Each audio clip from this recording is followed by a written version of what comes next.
Bismillahirrahmanirrahim. Assalamualaikum warahmatullahi wabarakatuh. Perkenalkan, nama saya Mesin Anggriani, Prodi D3 Keperawatan tingkat 1. Saya berasal dari Universitas Stikes Hang Tuah Tanjung Pinang.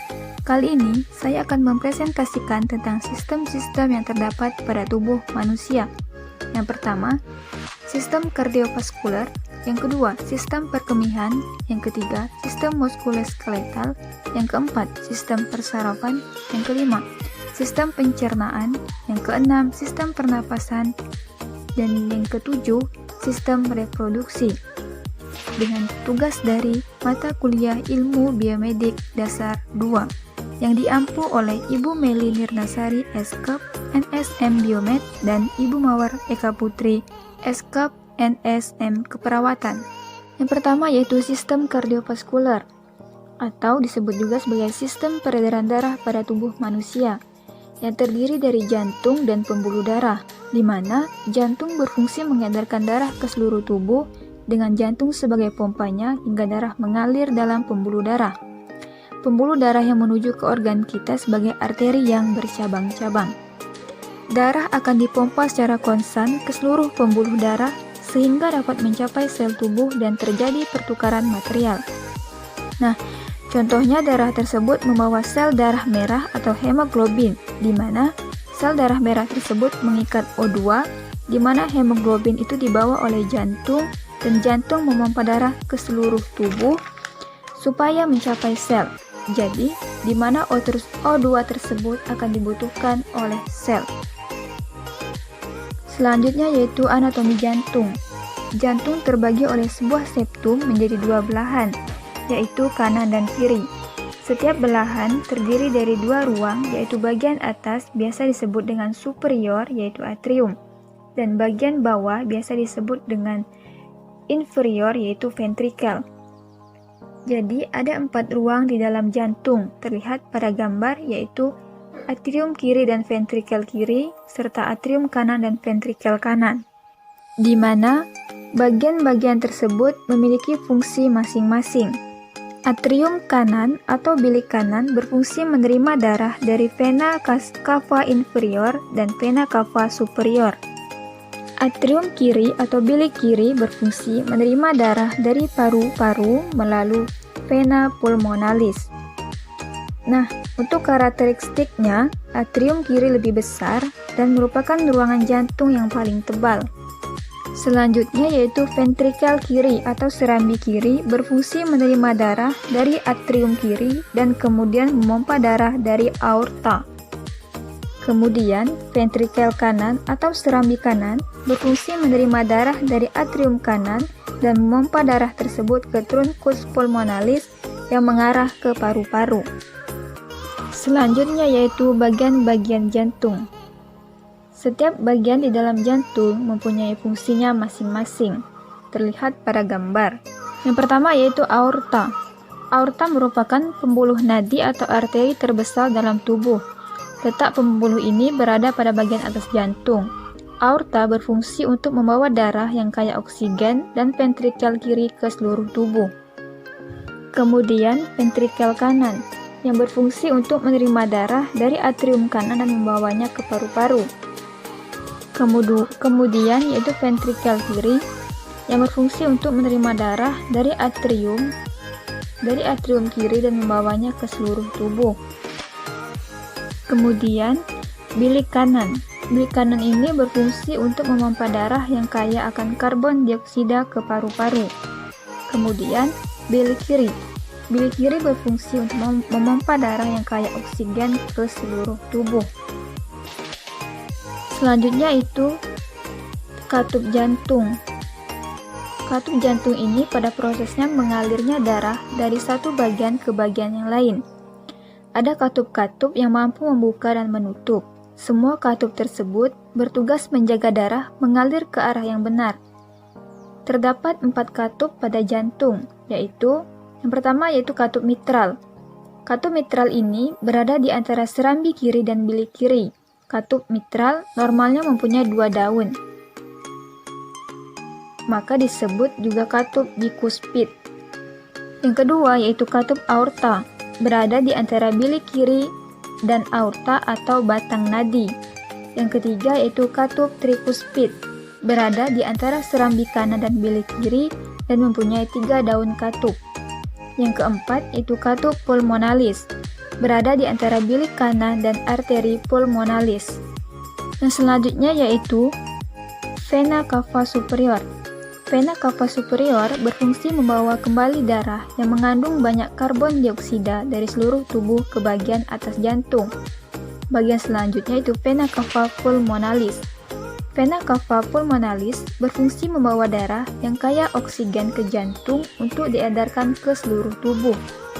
Bagian selanjutnya itu vena cava inferior. Vena cava inferior ini berfungsi untuk membawa darah dari bagian bawah tubuh ke atrium kanan.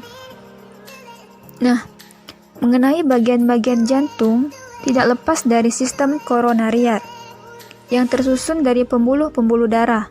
Arteri koroner menyediakan darah kaya oksigen untuk otot jantung. Cabang-cabang dari arteri koroner mengelilingi permukaan jantung dan menyalurkan darah melalui otot jantung, yang kemudian didistribusikan ke seluruh sel jantung. Sedangkan vena koroner bertugas membawa darah yang sudah kekurangan oksigen keluar dari otot jantung. Jantung dibungkus oleh kantong yang disebut perikardium. Di sekitar jantung terdapat jaringan saraf sebagai pengatur sinyal kompleks untuk kontraksi dan relaksasi jantung. Selanjutnya yaitu sirkulasi jantung, di mana terlihat pada gambar memiliki 2 warna, yaitu warna merah dan warna biru, di mana yang berwarna biru melambangkan kandungan karbon dioksida lebih banyak dibandingkan oksigen, sedangkan yang berwarna merah melambangkan kandungan karbon dioksida lebih sedikit dibandingkan oksigen.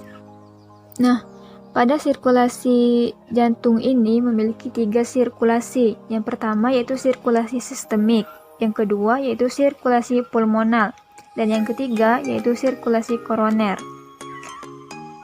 Pada sirkulasi yang pertama yaitu sirkulasi sistemik, yaitu yang terjadi darah dari ventrikel kiri dipompa melalui aorta yang bercabang menjadi arteri-arteri mengantarkan darah ke berbagai jaringan tubuh, masuk arteriol dan kapiler.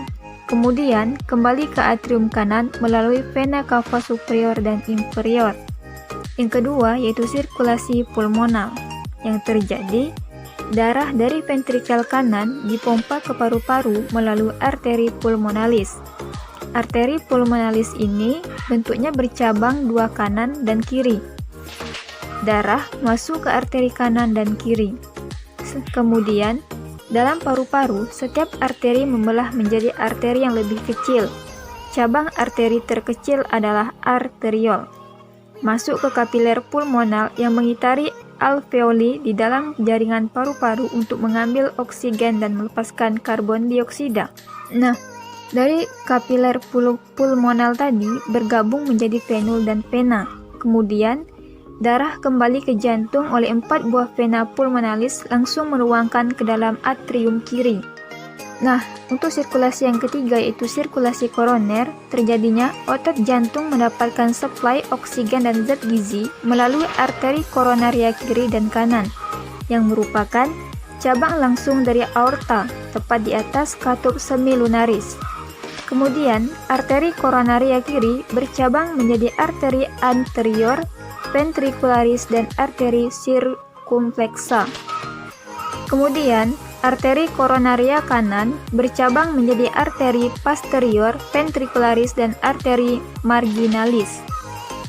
Selanjutnya, arteri ini kemudian bercabang kecil mengitari dan menggantikan darah ke seluruh bagian jantung. Nah, otot jantung mendapatkan darah pada saat relaksasi. Dari seluruh bagian jantung, darah masuk ke vena, cardiaca mayor, dan media, yang tergabung menjadi sinus koronaria. Sinus koronaria ini mengalirkan darah ke atrium kanan. Itulah yang terjadi pada sirkulasi jantung. Nah, untuk selanjutnya yaitu siklus jantung. Yaitu Jantung memompa darah ke seluruh tubuh dan berdenyut kurang lebih 75 kali per menit. Waktu mulainya berdenyut sampai denyut berikutnya disebut siklus jantung. Selanjutnya, saya akan menjelaskan tentang beberapa macam penyakit jantung. Macam-macam penyakit jantung tersebut antara lain, yang pertama yaitu penyakit jantung koroner, yang kedua, serangan jantung, yang ketiga, aritmia, yang keempat, kardiomiopati, yang kelima, gagal jantung, yang keenam, penyakit jantung bawaan, yang ketujuh, penyakit katup jantung, yang kedelapan, endokarditis, dan yang kesembilan, tumor jantung. Yang pertama yaitu penyakit jantung koroner. Penyakit jantung koroner terjadi ketika pembuluh darah arteri yang mengalirkan darah ke jantung mengeras dan mengalami penyempitan. Kondisi ini dipicu oleh penumpukan kolesterol dan pembekuan darah di dalam arteri. Penyempitan arteri ini menyebabkan aliran darah dan oksigen ke jantung menjadi berkurang. Akibatnya, organ tersebut tidak dapat berfungsi secara normal. Gejala yang muncul dari penyakit ini antara lain nyeri dada, sesak napas, keringat dingin, dada berdebar, dan mual. Nyeri dada akibat penyakit jantung koroner bisa dirasakan menjalar hingga ke leher, rahang, tenggorokan, punggung, dan lengan. Jika dibiarkan tanpa penanganan, kondisi ini bisa menimbulkan komplikasi berupa serangan jantung. Yang kedua yaitu serangan jantung. Serangan jantung adalah kondisi darurat yang terjadi saat pasokan darah ke jantung terhambat secara total, sehingga sel-sel otot jantung mengalami kerusakan. Serangan jantung biasanya disebabkan oleh penyakit jantung koroner. Gejala yang muncul biasanya berupa nyeri dada, sesak napas, dan keringat dingin. Jika tidak segera ditangani, serangan jantung bisa menyebabkan kerusakan permanen pada organ tersebut. Bila kerusakan makin meluas, penderita serangan jantung dapat mengalami henti jantung mendadak. Yang ketiga yaitu aritmia. Aritmia adalah gangguan pada irama jantung. Irama jantung pada penderita aritmia bisa terlalu cepat, terlalu lambat, atau tidak beraturan. Aritmia terjadi ketika rangsangan listrik yang mengatur detak jantung terganggu, sehingga jantung tidak bekerja dengan baik. Gangguan tersebut bisa disebabkan oleh penyakit jantung koroner, serangan jantung, kardiomiopati, dan gangguan elektrolit, seperti kelebihan kalium dalam darah dan kekurangan kalium. Penyakit ini bisa saja tidak menunjukkan gejala, akan tetapi sebagian pasien dengan penyakit jantung ini dapat mengalami keluhan cepat lelah, pusing, nyeri dada, dada berdebar, dan serasa ingin pingsan. Yang keempat yaitu kardiomiopati. Kardiomiopati merupakan gangguan pada otot jantung. Kondisi ini menyebabkan kelainan pada bentuk dan kekuatan otot jantung. Misalnya otot jantung menjadi lebar besar dan kaku, sehingga tidak dapat memompa darah ke seluruh tubuh dengan baik. Penyakit ini bisa disebabkan oleh kelainan genetik atau faktor keturunan, sehingga penderita terlahir dengan kondisi ini. Selain karena kelainan genetik, kardiomiopati juga bisa terjadi akibat penyakit jantung koroner, gagal jantung, hipertensi, atau penuaan. Pada tahap awal, kardiomiopati sering kali tidak menimbulkan gejala. Biasanya, tanda dan gejala baru akan muncul ketika kondisi ini sudah masuk ke tahap yang berat atau ada penyakit lain yang menyertainya. Gejala yang dapat muncul pada kardiomiopati adalah pembekakan pada kaki, nyeri dada, sesak napas yang lebih berat setelah beraktivitas, mudah lelah, serta batuk-batuk. Yang kelima yaitu gagal jantung. Gagal jantung adalah kondisi jantung yang terlalu lemah untuk memompa darah ke seluruh tubuh. Bila berlangsung dalam jangka panjang, gagal jantung dapat memicu komplikasi serius yakni henti jantung, edema paru, gagal hati, dan gagal ginjal. Gagal jantung adalah penyakit jantung yang berkembang perlahan-lahan secara bertahap. Kondisi ini biasanya diawali oleh adanya penyakit penyerta lain seperti tekanan darah tinggi, penyakit jantung koroner, diabetes, dan penyakit jantung bawaan. Gejala utama gagal jantung meliputi sesak napas dan batuk-batuk, terutama saat berbaring, nyeri dada setelah beraktivitas fisik, cepat lelah, serta pembekakan pada tungkai dan pergelangan kaki. Yang keenam yaitu penyakit jantung bawaan. Penyakit jantung bawaan merupakan kelainan bentuk jantung yang terjadi sejak lahir. Kelainan ini bisa terjadi pada dinding jantung, katup jantung, pembuluh darah di dekat jantung, atau kombinasi semua kelainan tersebut. Gejala yang muncul beragam, tergantung pada jenis dan tingkat keparahannya. Beberapa contoh gejalanya adalah napas pendek dan cepat, nyeri dada, kulit membiru, berat badan menurun, serta tumbuh kembang anak terhambat. Gejala ini bisa terlihat sejak bayi lahir. Namun pada beberapa kasus, gejalanya baru terdeteksi saat penderita sudah mencapai usia remaja atau menjelang dewasa. Penyakit jantung bawaan terjadi akibat gangguan proses perkembangan jantung pada janin. Belum diketahui apa yang menyebabkan gangguan tersebut, namun diduga ada kaitan dengan faktor keturunan, konsumsi minuman keras, penggunaan obat tertentu selama hamil, atau infeksi saat trimester pertama kehamilan. Yang ketujuh yaitu penyakit katup jantung.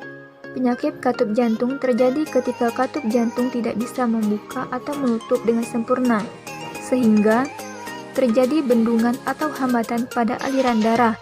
Akibatnya, aliran darah ke seluruh tubuh terganggu. Penyakit katup jantung ini bisa terjadi sejak lahir akibat faktor keturunan atau baru terjadi saat usia anak-anak dan dewasa akibat penyakit lain, misalnya demam reumatik atau endokarditis. Beberapa kondisi lain yang dapat menyebabkan penyakit katup jantung adalah penyakit Kawasaki, penyakit jantung koroner, serangan jantung, dan kardiomiopati. Yang kedelapan yaitu endokarditis. Endokarditis adalah infeksi pada jaringan ikat yang melapisi dinding dan katup jantung. Infeksi ini terjadi ketika kuman dari bagian tubuh lain seperti mulut dan kulit masuk ke dinding jantung melalui aliran darah. Bakteri atau jamur yang menyebabkan endokarditis bisa masuk melalui luka pada tubuh atau luka di mulut. Pemasangan kateter, pemakaian jarum yang tidak steril untuk tato atau tindik, dan penggunaan nafza suntikan. Gejala endokarditis yang sering muncul adalah demam dan menggigil, sesak napas, dan nyeri dada saat menarik napas, keringat berlebih pada malam hari, pembekakan pada tungkai atau perut, serta terdengar bising jantung atau bunyi jantung tidak normal. Yang terakhir, yaitu tumor jantung, adalah pertumbuhan jaringan abnormal pada dinding jantung. Tumor dapat bersifat kanker atau non-kanker. Tumor ini dapat tumbuh di dinding otot jantung atau lapisan pelindung janin jantung. Gejalanya bisa meliputi sesak napas, pembekakan di kaki, jantung berdebar tidak beraturan, kelelahan, tekanan darah rendah, pusing, pingsan, dan penurunan berat badan. Nah, seseorang dikatakan beresiko tinggi mengalami beberapa macam penyakit jantung di atas, yaitu terdiri dari 9 penyakit jantung jika memiliki salah satu atau beberapa kondisi berikut ini.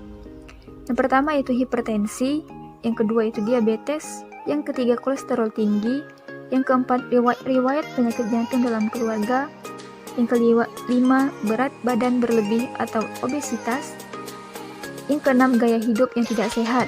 Contohnya sering merokok dan jarang olahraga.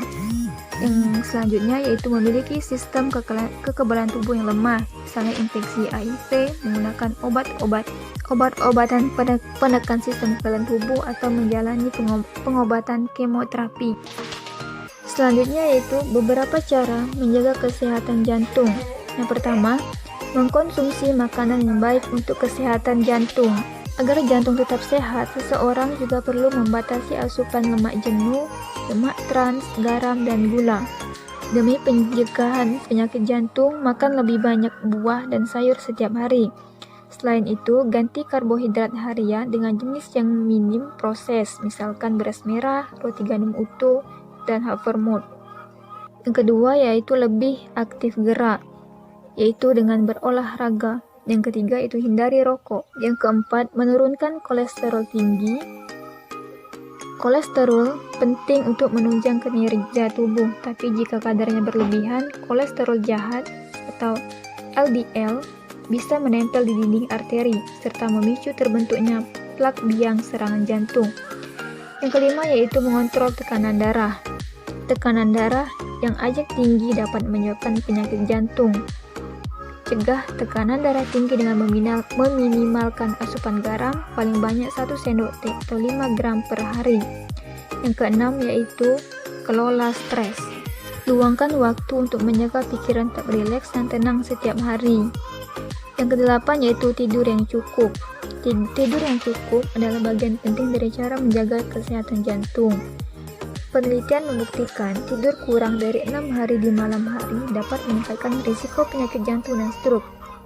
Menurut ahli, kurang tidur bisa menyebabkan tekanan darah naik dan memicu peradangan. Materi yang kedua yaitu sistem perkemihan. Sistem perkemihan atau sistem urinaria merupakan sistem organ yang memproduksi, menyimpan, dan mengalirkan urin, di mana terjadinya proses penyaringan darah sehingga darah bebas dari zat-zat yang tidak dipergunakan oleh tubuh dan menyerap zat-zat yang masih dipergunakan oleh tubuh. Zat-zat yang dipergunakan oleh tubuh larut dalam air dan dikeluarkan berupa urin atau air kemih. Pada manusia, sistem ini terdiri dari 2 ginjal, 2 ureter, kandung kemih, dan uretra, di mana 2 ginjal yang menghasilkan urin, 2 ureter yang membawa urin dari ginjal ke vesika urinaria atau kandung kemih. 1 vesika urinaria yaitu tempat urin dikumpulkan, dan 1 uretra yaitu tempat urin dikeluarkan dari vesika urinaria. Selanjutnya yaitu bagian-bagian sistem perkemihan. Terlihat sudah dijelaskan di atas tadi bahwa sistem perkemihan terdiri dari ginjal atau renal, ureter, vesika urinaria atau kandung kemih, dan uretra. Terlihat pada gambar bahwa bagian yang pertama yaitu ginjal. Manusia memiliki sepasang ginjal yang terletak di belakang perut atau abdomen. Ginjal ini terletak di kanan dan kiri tulang belakang, di bawah hati dan limpa. Di bagian atas atau superior ginjal terdapat kelenjar adrenal yang disebut dengan kelenjar suprarenal. Ginjal bersifat retroperitoneal yang berarti terletak di belakang peritoneum yang melapisi rongga abdomen. Kedua ginjal terletak di sekitar vertebra T12 hingga L3. Ginjal kanan biasanya terletak sedikit di bawah ginjal kiri untuk memberi tempat di hati. Sebagian dari bagian atas ginjal terlindungi oleh iga ke-11 dan 12. Kedua ginjal dibungkus oleh 2 lapisan lemak, yaitu lemak perirenal dan lemak pararenal, yang membantu meredam goncangan. Ginjal adalah organ ekskresi dalam vertebrata yang berbentuk mirip kacang.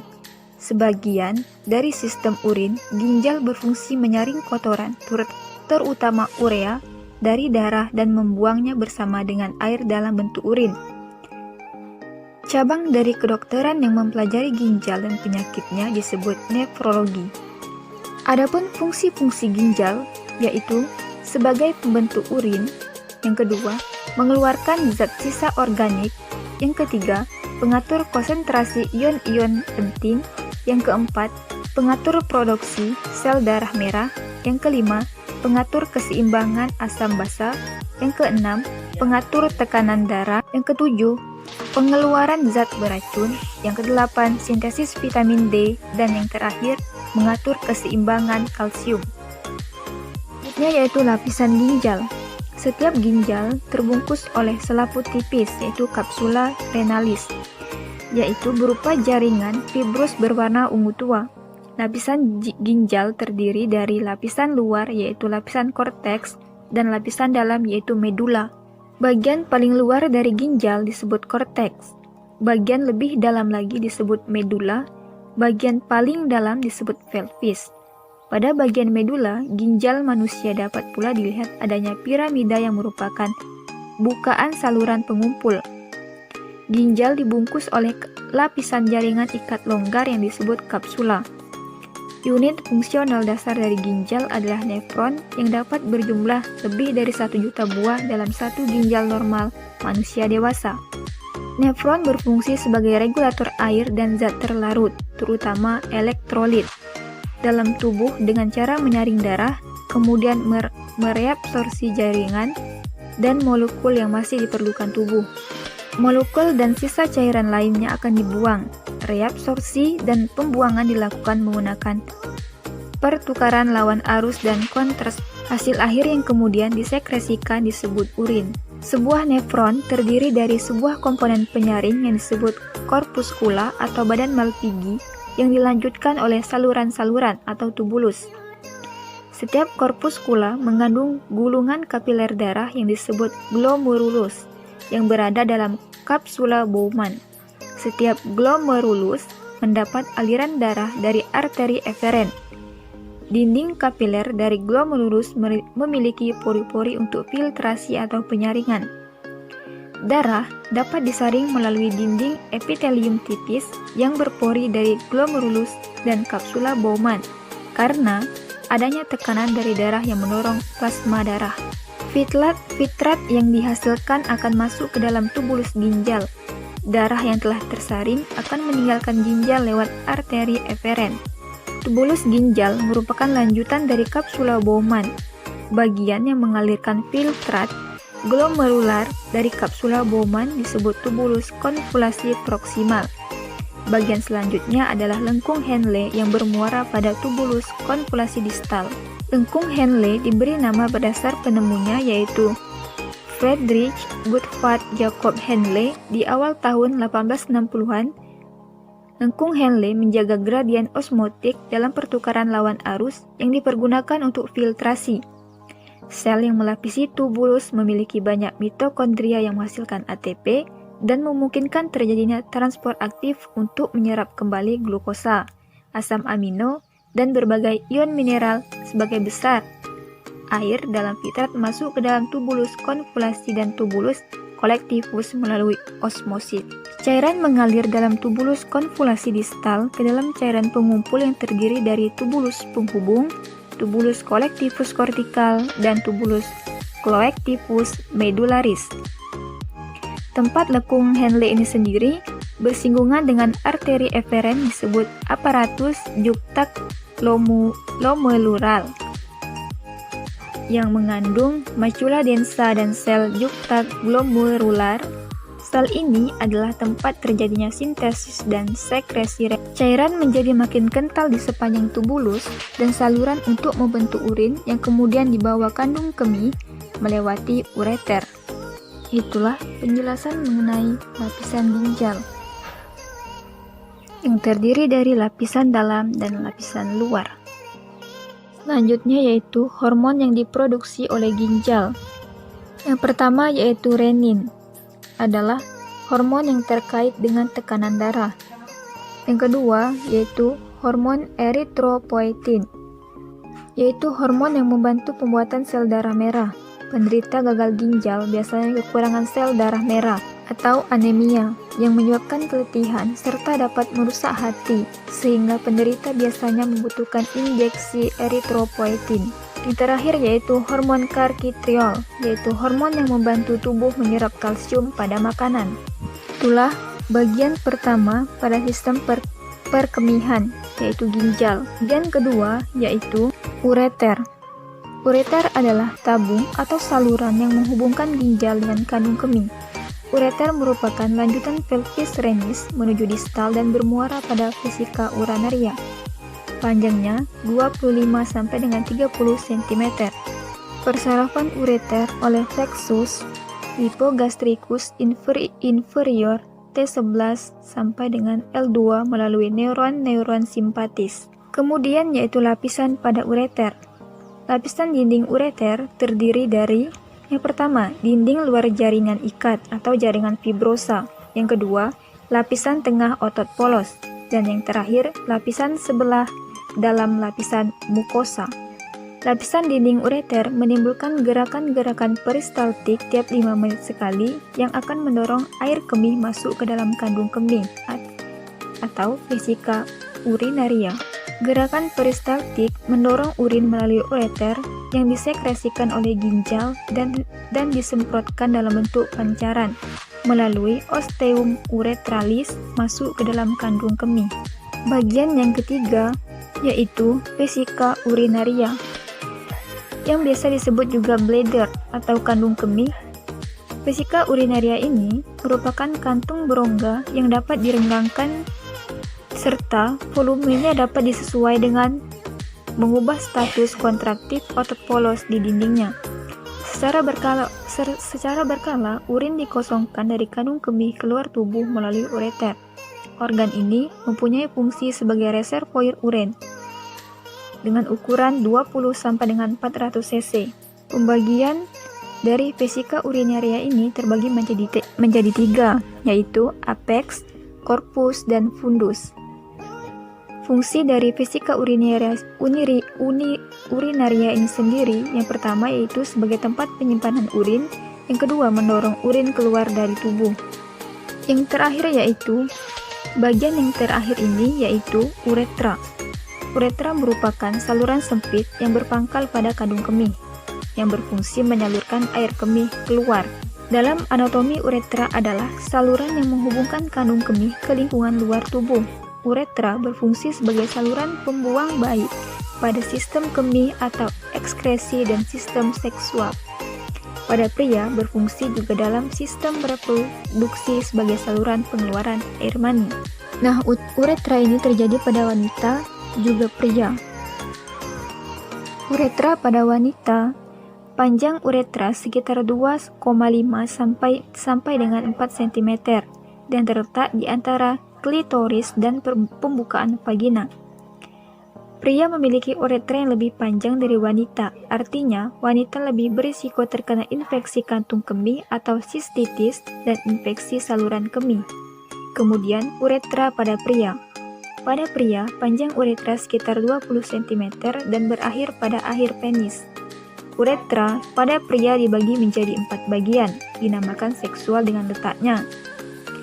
Yang pertama, pars prastatika terletak sebelum kelenjar prostat. Yang kedua, praprostatik terletak di prostat. Terdapat pembukaan kecil di mana letaknya muara vas deferens.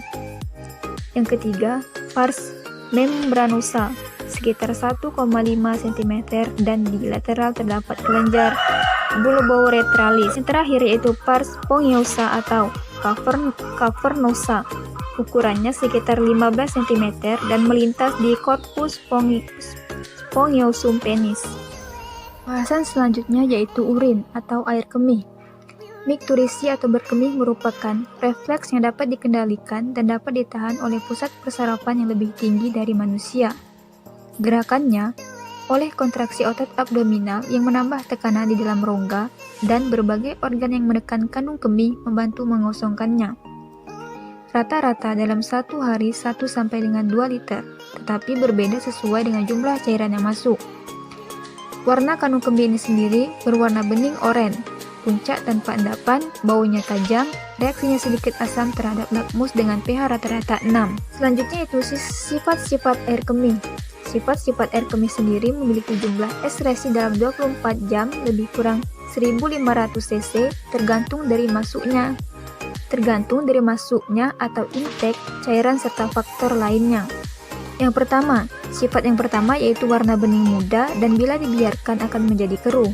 Sifat yang kedua, warna kuning tergantung dari kepekatan, diet obat-obatan dan sebagainya. Bau khas air kemih bila dibiarkan terlalu lama maka akan berbau amoniak. Sifat yang keempat, berat jenis 1,15 sampai dengan 1,20. Sifat yang terakhir, reaksi asam bila terlalu lama akan menjadi alkalis, tergantung pada diet, yaitu sayur menyebabkan reaksi alkalis dan protein memberi reaksi asam. Selanjutnya yaitu komposisi air kemih. Air kemih terdiri dari kira-kira 95% air. Komposisi yang selanjutnya yaitu zat-zat sisa nitrogen dari hasil metabolisme protein, asam, urea, amoniak, dan kreatin. Komposisi yang ketiga yaitu elektrolit, natrium, kalsium, NH3, bikarbonat, fosfat, dan sulfat. Posisi yang keempat, pigmen, yaitu bilirubin dan urobilin. Komposisi yang kelima itu toksin, dan yang terakhir, hormon. Selanjutnya yaitu ciri-ciri urin normal. Yang pertama, Rata-rata dalam satu hari 1 sampai dengan 2 liter, tapi berbeda-beda sesuai dengan jumlah cairan yang masuk. Ciri yang kedua, warnanya bening oranye tanpa ada endapan. Ciri yang ketiga, baunya tajam. Dan ciri yang keempat, reaksinya sedikit asam terhadap lakmus dengan pH rata-rata 6. Pembentukan urin mempunyai tahap-tahap, yaitu 3 tahap. Yang pertama yaitu penyaringan atau filtrasi, yang kedua reabsorpsi atau penyerapan kembali, dan yang terakhir yaitu augmentasi. Tahap yang pertama yaitu penyaringan atau filtrasi. Filtrasi terjadi pada kapiler glomerulus pada kapsul Bowman. Pada glomerulus terdapat sel-sel endotelium kapiler yang berpori atau porosit sehingga mempermudah proses penyaringan. Proses yang kedua yaitu reabsorpsi, yaitu volume urin manusia hanya 1% dari filtrat glomerulus. Oleh karena itu, 99% filtrat glomerulus akan direabsorpsi secara aktif pada tubulus contortus proximal dan terjadi penambahan zat-zat sisa serta urea pada tubulus contortus distal. Proses yang terakhir yaitu augmentasi. Augmentasi adalah proses penambahan zat sisa dan urea yang mulai terjadi di tubulus contortus distal. Komposisi urin yang dikeluarkan lewat ureter adalah 96% air, 1,5% garam, 2,5% urea, dan sisa substansi lain misalnya pigmen empedu yang berfungsi memberi warm dan bau pada urin. Masuk pada pembahasan materi yang ketiga yaitu sistem muskuloskeletal. Muskuloskeletal berasal dari dua organ yaitu organ muskolo dan organ skeletal yang membentuk satu kesatuan untuk membuat satu sistem bisa bekerja, yaitu sistem lokomotor atau anggota gerak. Muskulo atau muskular yaitu jaringan otot-otot tubuh atau ilmu-ilmu yang mempelajari otot. Skeletal atau osteo yaitu kerangka tubuh terdiri dari tulang inti, sendi, tulang rawan sebagai tempat menempelnya otot untuk mempertahankan sikap dan posisi. Skolos atau otot. Sistem otot terdiri dari otot, faskia, dan tendon. Proses vital di dalam tubuh seperti kontraksi jantung, kontriksi pembuluh darah, bernapas, peristaltik usus yang terjadi karena adanya aktivitas otot. Fungsi otot ini sendiri adalah sebagai alat gerak aktif, menyimpan cadangan makanan dan memberi bentuk luar tubuh. Tipe jaringan otot ini sendiri yaitu otot polos, otot rangka, dan otot jantung. Fungsi dari sistem otot rangka ini yang pertama yaitu menghasilkan gerakan rangka, yang kedua mempertahankan sikap dan posisi tubuh, yang ketiga menyokong jaringan lunak, yang keempat menunjukkan pintu masuk dan keluar saluran dalam sistem tubuh, dan yang kelima mempertahankan suhu tubuh, kontraksi otot, energi menjadi panas. Untuk mekanisme gerakan otot, mekanismenya itu yaitu otot yang dapat menggerakkan rangka adalah otot yang melekat pada rangka, dan garis-garis gelap dan terang pada rangka adalah myofibril yang merupakan sumber kekuatan otot dalam melakukan gerakan kontraksi karena massa utamanya adalah serabut. Setiap myofibril tersusun atas satuan-satuan kontraaktif yang disebut sarkomer. Garis gelap disebut zona Z, sedangkan garis terang disebut zona H. Zona Z merupakan bagian tumpang tindih dua molekul protein filamen otot, yaitu aktin dan miosin. Protein otot yang tersusun atas aktin dan miosin disebut aktomiosin. Protein kompleks inilah yang merupakan komponen terbesar dari bahan penyusun otot. Pada saat serabut otot berkontraksi, terjadilah perubahan panjang zona Z dan zona H. Jika otot berkontraksi maksimum, ukuran otot dapat 20% lebih pendek dari ukuran saat berelaksasi. Nah, yang terakhir itu mekanisme kontraksi otot. Yang pertama itu rangsangan menuju asetikolin, kemudian terurai menjadi asetil dan kolin, kemudian miogen, kemudian merangsang aktin dan miosin bergeser, dan kemudian otot akan berkontraksi atau memendek. Nah, inilah 3 tipe jaringan otot. Terlihat pada gambar bahwa 3 tipe jaringan otot tersebut yaitu terdiri dari otot polos, otot rangka, dan otot jantung. Yang pertama yaitu otot polos. Otot polos memiliki satu inti yang berada di tengah, dipersarafi oleh saraf otonom atau involunter. Serat otot polos tidak berserat, terdapat di organ dalam tubuh atau visceral. Sumber Ca2+ dari CES, sumber energi terutama dari metabolisme aerobik, awal kontraksi lambat, kadang mengalami tetani, tahan terhadap kelelahan.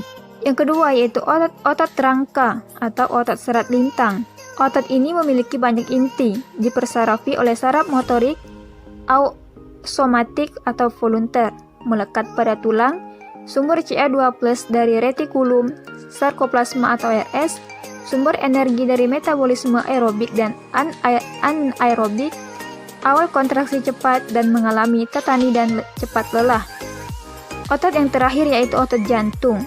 Memiliki satu inti yang berada di tengah, dipersarafi oleh saraf otonom atau involunter. Serat otot berserat hanya ada di jantung, sumber Ca2+ dari CES dan RS. Sumber energi dari metabolisme aerobik, awal kontraksi lambat, tidak mengalami tetani, dan tahan terhadap kelelahan. Yang kedua yaitu sistem skeletal. Sistem ini dibentuk oleh 206 buah tulang yang terbagi dalam dua bagian besar, yaitu aksial dan apendikular. Yang pertama yaitu aksial skeletal, yang terdiri dari tulang kepala, tulang belakang, dan pinggul, dan kerangka dada. Pada tulang kepala terdiri dari tengkorak otak dan tengkorak wajah. Yang kedua yaitu apendikular skeletal, yang terdiri dari tulang ekstremitas atas dan tulang ekstremitas bawah. Bagian pertama yaitu aksial skeletal, yaitu tulang tengkorak. Tulang tengkorak ini dibagi menjadi dua, yaitu yang pertama yaitu 8 tulang kranium dan 14 tulang wajah. Nah, bisa dilihat dari gambar bahwa tulang kranium yang pertama, satu tulang oksipital atau tulang kepala belakang, yang kedua yaitu 2 tulang parietal atau tulang ubun-ubun, yang ketiga yaitu 1 tulang frontal atau tulang dahi, yang keempat 2 tulang temporal atau tulang pelipis, yang kelima 1 tulang entemoid atau tulang tapis, dan yang terakhir 1 tulang sphenoid atau tulang baji. Yang selanjutnya yaitu tulang wajah. Pada bagian rahang, 2 os maksila yaitu tulang rahang atas, yang kedua yaitu 1 os mandibula yaitu tulang rahang bawah, yang ketiga yaitu 2 os zygomatikum atau tulang pipi, yang keempat yaitu 2 os palatum atau tulang langit-langit. Kemudian bagian hidung yang terdiri dari 2 os nasale atau tulang hidung, kemudian 1 os womer atau sekat rongga hidung, selanjutnya yaitu 2 os lacrimalis atau tulang mata, yang terakhir yaitu 2 os concha nasal atau tulang karang hidung. Selanjutnya yaitu tulang-tulang batang tubuh atau rangga dada, yang terdiri dari sternum atau tulang udang dada yang terdiri dari 1 buah, yang kedua yaitu iga atau costae yang terdiri dari 12 pasang, yang ketiga yaitu columna vertebralis yang terdiri dari 12 ruas. Tulang-tulang iga. Tulang-tulang iga sendiri memiliki 7 pasang iga sejati karena melekat pada sternum melalui tulang rawan, dan juga memiliki 5 pasang iga palsu karena iga melekat pada tulang rawan iga di atasnya dan melayang bebas pada ujung anteriornya.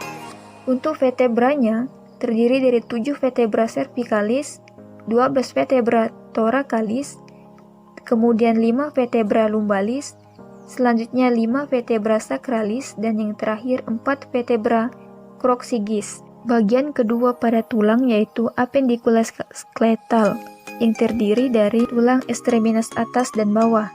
Yang pertama yaitu tulang ekstremitas atas, yang terdiri dari tulang gelang bahu yaitu scapula 2 buah dan clavicula 2 buah. Yang kedua humerus 2 buah. Yang ketiga lengan bawah yang terdiri dari radius 2 buah dan ulna 2 buah. Yang terakhir yaitu tangan yang terdiri dari 8 pasang tulang karpal, kemudian 5 pasang tulang metakarpai dan 14 pasang tulang phalango. Kemudian yaitu tulang panggul atau pelvis, yaitu yang terdiri dari tulang sakrum yang merupakan gabungan dari 5 vertebra sacralis, yang kemudian tulang koksigis yang merupakan gabungan dari 3 vertebra koksigis, dan yang ketiga yaitu tulang coxae yang merupakan ilium atau tulang usus, pubis atau tulang kemaluan, dan ischium yaitu tulang duduk, yaitu bagian tulang ekstremitas bawah yang terdiri dari tulang pangkal paha atau coxae, yaitu ilium atau tulang usus. Yang kedua itu pubis atau tulang kemaluan. Yang ketiga itu ischium atau tulang duduk. Yang kedua itu femur, terdiri dari 2 buah. Yang ketiga itu patella, terdiri dari 2 buah. Yang selanjutnya itu tungkai bawah yang terdiri dari fibula 2 buah dan tibia juga 2 buah. Yang terakhir yaitu tulang-tulang kaki. Yang yaitu tarsal yang terdiri dari 14 buah, metatarsal yang terdiri dari 10 buah, dan thalamus yang terdiri dari 28 buah. Kemudian yaitu fisiologi sistem tulang yang terdiri dari fungsi tulang secara umum, fungsi tulang secara khusus, komposisi tulang, faktor pertumbuhan tulang, tulang menurut bentuknya, sel penyusun tulang. Dan kemudian yaitu sendi. Sendi berdasarkan strukturnya dan sendi berdasarkan jenis persinambungannya. Kita masuk yang pertama yaitu fungsi tulang secara umum. Yang pertama, sebagai formasi kerangka atau penentu bentuk dan ukuran tubuh. Yang kedua, sebagai formasi sendi atau penggerak. Yang ketiga, sebagai perlengkapan otot. Yang keempat, sebagai pengungkit. Yang kelima, sebagai menyokong berat badan. Yang keenam, sebagai proteksi membentuk rongga melindungi organ yang halus dan lunak seperti otak, jantung, dan paru-paru. Yang ketujuh, sebagai hemopoiesis, sebagai pembentukan sel darah merah. Yang kesembilan itu fungsi imunologi RS, sumsum tulang membentuk limfosit B dan makrofag. Dan yang terakhir penyimpanan mineral yaitu kalsium dan fosfat, dan lipid yaitu yellow marrow. Kemudian yaitu fungsi tulang secara khusus. Yang pertama, sebagai sinus paranalis yang menimbulkan nada pada suara. Yang kedua, imel gigi yaitu memotong, menggigit, dan menggilas makanan. Yang ketiga yaitu tulang kecil telinga mengkonduksi gelombang suara. Yang keempat, panggul wanita itu memudahkan proses partus. Yang selanjutnya itu komposisi tulang. Tulang berasal dari mineral dan jaringan organik atau kolagen dan proteoglikan. Yang kedua, yang merupakan komposisi tulang yaitu kalsium dan fosfat. Selanjutnya itu faktor pertumbuhan tulang, yaitu herediter, nutrisi, faktor endokrin, faktor persarafan, faktor mekanis, dan penyakit-penyakit. Selanjutnya itu tulang menurut bentuknya. Yang pertama ada ossa longa atau tulang panjang, tulang yang ukuran panjang terbesar, contohnya os humerus. Yang kedua yaitu ossa brevia, yaitu tulang pendek. Tulang yang ketiga ukurannya kira-kira sama besar, contohnya ossa carpi.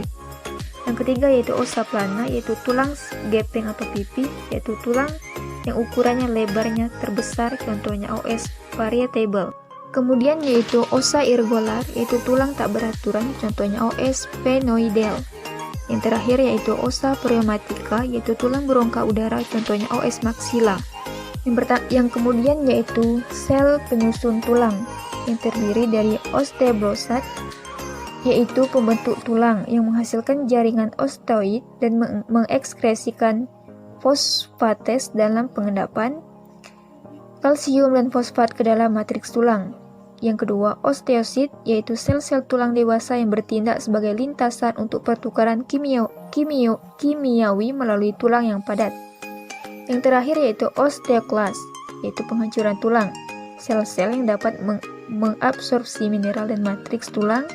Sel-sel ini menghasilkan enzim proteolitik yang memecah matriks menjadi mineral tulang.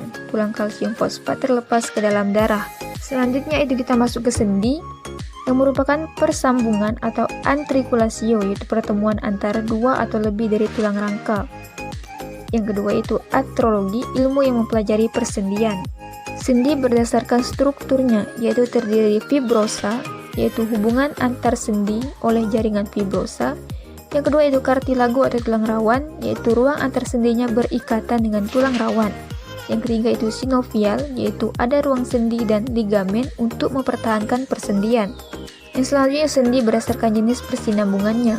yaitu sinartrosis yang merupakan sendi yang terdapat kesinambungannya karena di antara kedua ujung tulang yang bersendi terdapat suatu jaringan, contohnya pada tulang tengkorak. Yang kedua yaitu sendi ampiartosis yang merupakan sendi yang dapat sedikit bergerak, contohnya tulang persendian vertebrae. Yang ketiga yaitu sendi diatrosis yang merupakan sendi terdapat ketidaksinambungan karena di antara tulang yang bersendi terdapat rongga kavum artikuler, contohnya sendi panggul, lutut, bahu, dan siku. Teori yang keempat yaitu tentang sistem persarapan. Sistem saraf manusia terdiri dari susunan saraf pusat dan susunan saraf tepi. Pada sistem saraf pusat terdiri dari dua bagian yaitu otak dan sumsum tulang belakang, di mana otak terbagi menjadi otak besar, otak tengah, otak kecil, dan sumsum tulang belakang. Pada susunan saraf tepi terdiri dari saraf sadar dan saraf tak sadar. Pada saraf sadar terdiri dari 12 pasang saraf tepi kranial dan 31 pasang saraf tepi spinal. Pada saraf tak sadar terdiri dari saraf simpatik dan saraf parasimpatik. Nah, yang pertama yaitu sistem saraf pusat. Sistem saraf pusat meliputi otak atau ensefalon dan sumsum tulang belakang atau medula spinalis. Keduanya merupakan organ yang sangat lunak dengan fungsi yang sangat penting. Maka perlu perlindungan. Selain tengkorak dan ruas-ruas tulang belakang, otak juga dilindungi 3 lapisan selaput meninges. Bila membran ini terkena infeksi, maka akan terjadi radang yang disebut meningitis. Otak dan sumsum tulang belakang mempunyai 3 materi esensial, yaitu yang pertama, badan sel yang membentuk bagian materi kelabu atau substansi grisel. Yang kedua yaitu serabut saraf yang membentuk bagian materi putih atau substansi alba. Dan yang ketiga itu sel-sel neuroglia, yaitu jaringan ikat yang terletak di antara sel-sel saraf di dalam sistem saraf pusat. Pusat yang pertama yaitu otak. Otak berasal dari bahasa Inggris yaitu encephalon, adalah pusat sistem saraf pada vertebrata dan banyak intervertebrata lainnya.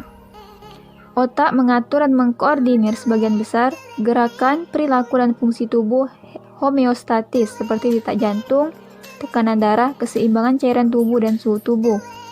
Otak juga bertanggung jawab atas fungsi seperti pengenalan, emosi, ingatan, pembelajaran motorik, dan segala bentuk pembelajaran lainnya. Otak terbentuk dari 2 jenis sel, yaitu glia dan neuron. Glia berfungsi untuk menunjang dan melindungi neuron. Otak manusia adalah struktur pusat pengaturan yang memiliki volume sekitar 1350 cc dan terdiri atas 100 juta sel saraf atau neuron. Kemudian yaitu selaput otak yang terdiri dari durameter, arakonoid, dan plameter. Durameter yaitu bersatu dengan tengkorak yang melekat pada tulang. Arakonoid yaitu bantalan untuk melindungi otak dari bahaya kerusakan mekanik yang berisi cairan cerebrospinal atau cairan limpa. Yang ketiga yaitu plameter, yaitu yang penuh dengan pembuluh darah yang terletak di permukaan otak, suplai dari oksigen dan nutrisi, dan mengangkut sisa metabolisme. Kemudian yaitu bagian otak manusia terdiri dari otak besar atau otak depan yang terdiri dari lapisan luar atau korteks dan lapisan dalam. Yang kedua itu otak tengah. Yang ketiga itu otak belakang yang terdiri dari jembatan parol atau pons paroli. Yang kedua itu sumsum lanjutan dan yang ketiga itu otak kecil. Nah, selanjutnya itu kelainan pada otak. Kelainan pada otak dan teknologi yang berkaitan dengan kerja otak yang pertama itu meningitis, yaitu infeksi atau peradangan pada selaput otak. Bakteri penyebabnya adalah Neisseria meningitidis, Streptococcus, dan pneumonia. Penderita merasa demam, sakit kepala, dan sakit leher. Yang kedua yaitu hidrosefalus, yaitu penimbunan cairan cerebrospinal yang berlebihan di dalam otak. Jika terjadi gangguan pada peredaran maupun penyerapan cairan cerebrospinal atau cairan yang dibentuk terlalu banyak, maka volume cairan di dalam otak menjadi lebih tinggi dari normal. Penimbunan cairan tersebut menyebabkan penekanan pada otak sehingga memaksa otak untuk mendorong tulang tengkorak atau merusak jaringan otak. Kelainan yang ketiga yaitu penyakit Parkinson, yaitu sejumlah neuron rusak atau berdegenerasi sehingga tidak dapat menghasilkan dopamin dalam jumlah cukup. Akibatnya, otot di sejumlah bagian tubuh berkontraksi, misalnya pada leher, bahu, dan bibir. Penderita mengalami tremor atau gerak tidak terkendali pada kepala, tangan, dan kaki. Kelainan yang keempat yaitu amnesia. Penderita amnesia kehilangan memori atau daya ingat dan diikuti ketidakmampuan membentuk memori baru. Disebabkan oleh kerusakan otak atau kecelakaan, stroke, kanker otak, kekurangan vitamin B12, berkurangnya suplai darah ke daerah memori di otak dan karena faktor psikologi. Kelainan yang kelima itu ataksia, yaitu penderita ditandai dengan terganggunya koordinasi gerak otot, seperti gerak tubuh tidak teratur atau tidak akurat, seperti cara berjalan yang kaku dengan salah satu kaki melebar, kurang keseimbangan, tremor pada bagian tangan. Disebabkan karena terganggunya pusat pengontrol gerak yang ada di otak atau jalur saraf yang menuju otak.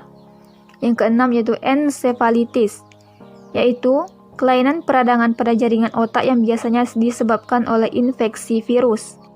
Kemudian yaitu cara kerja otak pada manusia. Otak bekerja sama dengan organ tubuh kita lainnya sehingga tubuh tidak bisa bekerja sesuai perintahnya. Otak dan sumsum tulang belakang membentuk sistem syaraf pusat. Kedua sistem ini bekerja sama untuk mengkoordinasikan seluruh kegiatan tubuh. Saat Anda berpikir keras, cerebrum hemisfer berfungsi untuk mengingatnya, menganalisa sehingga muncul ide-ide kreatif atau hemisfer kanan. Untuk logika dan bicara digunakan hemisfer kiri. Batang otak berfungsi untuk kebutuhan-kebutuhan dasar dari organ tubuh seperti mengatur denyut jantung, bernapas, sistem pencernaan, sirkulasi darah, dan merasakan kapan kita terbangun maupun tertidur. Gambar bahwa ini adalah bagian-bagian otak yang terdiri dari otak besar atau otak depan yang meliputi lapisan luar atau korteks dan lapisan dalam. Kedua yaitu otak tengah, ketiga yaitu otak belakang yang meliputi jembatan parol atau pons parol. Yang kedua meliputi susum lanjutan atau medula oblongata. Yang ketiga yaitu meliputi otak kecil atau cerebellum. Pembahasan yang pertama yaitu otak besar atau otak depan. Otak besar atau cerebrum adalah bagian depan yang paling menonjol dari otak depan. Otak besar terdiri dari dua belahan, yaitu belahan kiri dan kanan. Setiap belahan mengatur dan melayani tubuh yang berlawanan. Belahan kiri mengatur tubuh bagian kanan dan sebaliknya. Tiap belahan depan terbagi menjadi 4 lobus, yaitu frontal, parietal, occipital, dan temporal. Antara lobus frontal dan lobus parietal dipisahkan oleh siklus centralis atau celah Rolando. Lobus frontalis berperan pada kegiatan tubuh yang tinggi, yaitu pusat kecerdasan dan daya ingat, juga berperan pada pengaturan perilaku. Lobus occipitalis berfungsi untuk pusat penglihatan dan asosiasi terhadap yang dilihat. Lobus temporalis berfungsi untuk pusat pendengaran dan asosiasi terhadap yang didengar. Lobus parietalis berperan pada koordinasi gerak oleh otot. Otak depan juga mencakup thalamus, hipotalamus, bagian dari kelenjar pituitari dan kelenjar pineal. Nah, otak besar ini tersusun atas dua lapisan, yaitu lapisan luar atau korteks dan lapisan dalam. Pada lapisan luar atau korteks merupakan lapisan tipis berwarna abu-abu sebab banyak mengandung neuron. Yang kedua yaitu lapisan dalam. Pada lapisan ini merupakan lapisan berwarna putih. Lapisan dalam banyak mengandung serabut saraf, yaitu dendrit dan neurit. Otak depan merupakan pusat saraf utama karena memiliki fungsi yang penting dalam pengaturan semua aktivitas tubuh, khususnya berkaitan dengan kepandaian, ingatan, kesadaran, dan pertimbangan. Area otak depan yang juga penting adalah hipotalamus dan talamus. Hipotalamus berperan sebagai pusat pengatur homeostatis tubuh, pengaturan suhu tubuh, dan pusat rasa lapar dan haus. Talamus berperan sebagai stasiun relay untuk informasi sensori yang dikirim ke otak besar. Bagian yang kedua yaitu otak tengah atau mesencephalon. Otak tengah manusia cukup kecil dan tidak mencolok. Fungsinya ialah menyampaikan impuls antara otak depan dan otak belakang serta antara otak depan dan mata. bagian terbesar dari otak tengah pada sebagian besar vertebrata dan adalah lobus opticus. Pada mamalia, termasuk manusia, terdapat corpora cortigemina atau sebagai lobus opticus pada vertebrata tingkat rendah, yang berfungsi membantu koordinasi gerakan mata, ukuran pupil mata, dan refleks pendengaran tertentu. Bagian yang ketiga yaitu otak belakang atau melencephalon. Otak belakang meliputi jembatan Farol atau pons Faroli, sumsum lanjutan atau medulla oblongata, dan otak kecil atau cerebellum. Ketiga bagian ini membentuk batang otak, yaitu brainstem. Yang pertama yaitu jembatan Farol atau pons Faroli. Jembatan Farol berisi serabut saraf yang menghubungkan lobus kiri dan kanan otak kecil, serta menghubungkan otak kecil dengan korteks otak besar. Yang kedua yaitu sumsum lanjutan, yaitu medulla oblongata. Sumsum lanjutan membentuk bagian bawah batang otak serta menghubungkan jembatan pons dengan sumsum tulang belakang. Sekelompok neuron pada formasi retikular di dalam sumsum lanjutan berfungsi mengontrol sistem pernapasan dan saraf kranial yang berfungsi mengatur laju denyut jantung juga berada pada sumsum ini. Selain itu, juga berperan sebagai pusat pengatur refleks fisiologi tekanan udara, suhu tubuh, pelebaran atau penyempitan pembuluh darah, gerak alat pencernaan, dan sekresi kelencar pencernaan. Fungsi lainnya adalah mengatur gerak refleks seperti batuk, bersin, dan berkedip. Bagian otak belakang yang terakhir yaitu otak kecil. Otak kecil ini merupakan sebagian terbesar otak belakang.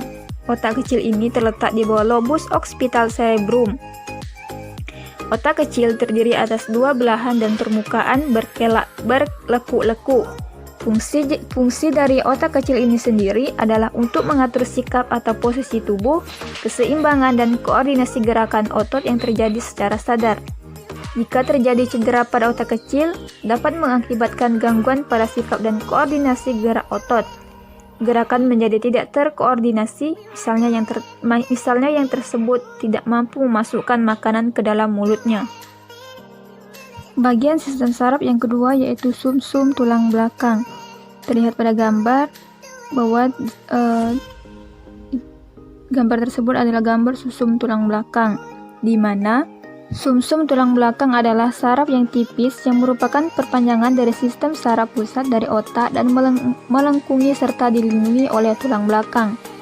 Sumsum tulang belakang atau medulla spinalis terletak di dalam rongga ruas-ruas tulang belakang, yaitu lanjutan dari medulla oblongata memanjang sampai tulang punggung, tepatnya sampai ruas tulang pinggang kedua, yaitu canalis centralis vertebrae, yang menonjol membentuk sayap punggung atau tanduk dorsal, dan sayap perut yaitu tanduk ventral. Materi sumsum tulang belakang mirip dengan otak, tetapi susunannya berbeda. Pada otak, materi yang berwarna kelabu terdapat pada bagian luar atau kulitnya, yaitu korteks, dan pada bagian putih terletak di dalamnya. Pada sumsum tulang belakang, pada bagian dalam terdapat materi kelabu berbentuk seperti sayap, kupu-kupu, dan bagian luarnya berupa materi berwarna putih. Sumsum tulang belakang berfungsi sebagai pusat saraf yang meneruskan impuls ke otak dan sebagai pusat penggerak refleks. Rangsangan impuls sensorik yang mengenai organ reseptor merambat melalui tanduk dorsal menuju sumsum tulang belakang dan menjadi impuls motorik. Kemudian impuls keluar dari sumsum tulang belakang melalui tanduk ventral menuju ke efektor. Pada tanduk dorsal terdapat badan sel saraf penghubung, yaitu asosiasi konektor, yang akan menerima impuls dari sel saraf sensorik dan akan menghantarkan ke sel saraf motorik. Nah, pada potongannya merintangi bentuk sumsum tulang belakang tampak dua bagian, yaitu bagian luar berwarna putih sedangkan bagian dalam berwarna abu-abu. Bagian luar berwarna putih karena mengandung dendrit dan akson dan berbentuk seperti tiang, dan bagian dalam berwarna abu-abu berbentuk seperti sayap atau huruf H. Sayap atau huruf H yang mengarah ke perut disebut sayap ventral dan banyak mengandung neuron motorik dengan akson menuju ke efektor. Sayap yang mengarah ke punggung disebut sayap dorsal yang mengandung badan neuron sensorik. Nah, pada bagian putih terdapat serabut saraf asosiasi, yaitu kumpulan serabut saraf membentuk saraf atau urat saraf. Urat saraf ini yang membawa impuls ke otak merupakan saluran asenden dan yang membawa impuls ke berupa perintah dari otak merupakan saluran desenden. Bagian kedua pada sistem persarafan yaitu sistem saraf tepi yang meliputi sistem saraf sadar dan sistem saraf tak sadar. Pada sistem saraf sadar terdiri dari 12 pasang saraf tepi kranial dan 31 pasang saraf tepi spinal. Pada saraf tak sadar terdiri dari saraf simpatik dan saraf parasimpatik. Pada sistem saraf sadar yaitu sistem saraf pertama pada sistem saraf tepi yaitu sistem saraf sadar yang terdiri atas 12 pasang saraf kranial yang menuju ke otak dan 31 pasang saraf spinal yang menuju ke sumsum tulang belakang. 12 pasang saraf kranial meliputi 3 pasang saraf sensorik, 5 pasang saraf motorik, dan 4 pasang saraf gabungan. 30 pasang saraf spinal menuju sumsum tulang belakang. Berdasarkan asalnya, sumsum tulang belakang dibedakan atas 8 pasang saraf leher, 12 pasang saraf punggung, 5 pasang saraf pinggang, 5 pasang saraf pinggul, dan 1 pasang saraf ekor.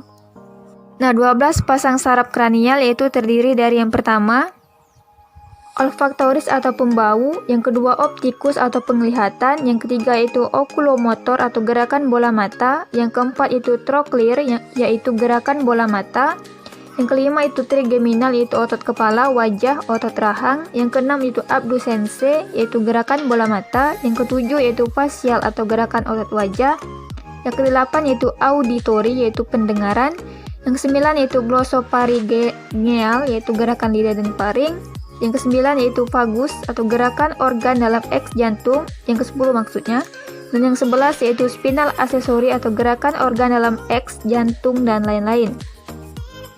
Yang ke-12 yaitu hipoglossal atau gerakan lidah. Beberapa urat saraf bersatu membentuk jaringan urat saraf yang disebut plexus. Ada 3 buah plexus yaitu sebagai berikut. Yang pertama, plexus cervicalis merupakan gabungan urat saraf leher yang mempengaruhi bagian leher, bahu, dan diafragma.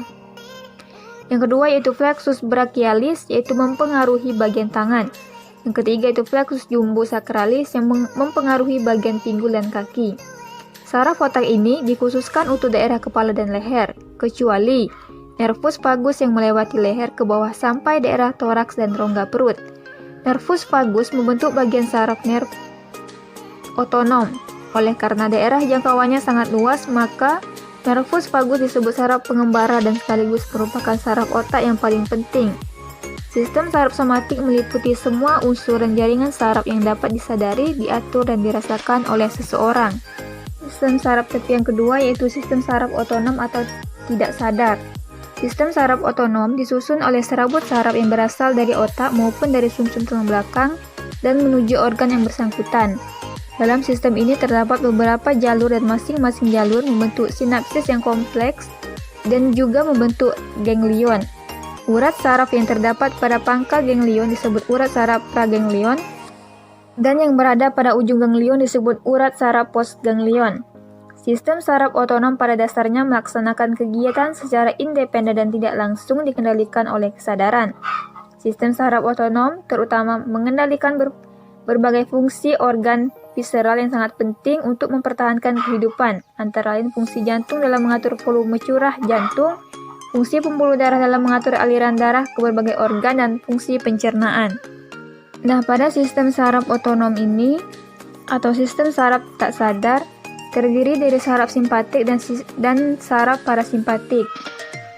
Perbedaan struktur antara saraf simpatik dan parasimpatik terletak pada posisi ganglion. Pada simpatik, mempunyai ganglion yang terletak di sepanjang tulang belakang menempel pada sumsum tulang belakang sehingga mempunyai urat praganglion pendek. Saraf parasimpatik mempunyai urut praganglion yang panjang karena ganglion menempel pada organ yang dibantu. Saraf simpatik mempunyai zat kimiawi noradrenalin untuk melaksanakan fungsinya. Pada keadaan emosi tegang, emosi seseorang juga mengeluarkan hormon adrenalin yang serupa. Oleh karena itu, pada orang yang tegang didapatkan jantung yang berdebar. Pada sistem parasimpatik, mediator yang aktif adalah aketikokolin pada ujung saraf perangsang serabut otot untuk berkontraksi atau somatis. Didapatkan juga aktivitas aketikokolin sebagai mediator. Nah, untuk fungsi dari sistem simpatik dan parasimpatik ini selalu berlawanan atau antagonis. Umumnya, sinyal yang dibawa saraf parasimpatik meningkatkan aktivitas yang menghematkan energi seperti pencernaan dan perlambatan denyut jantung. Sebaliknya, sinyal yang dibawa saraf simpatik umumnya meningkatkan konsumsi energi dan mempersiapkan individu untuk beraktivitas dengan cara mempercepat denyut jantung, meningkatkan laju metabolisme, dan lain-lain. Nah, kemudian yaitu perbedaan cara kerja simpatis dan parasimpatis sesuai dengan fungsinya.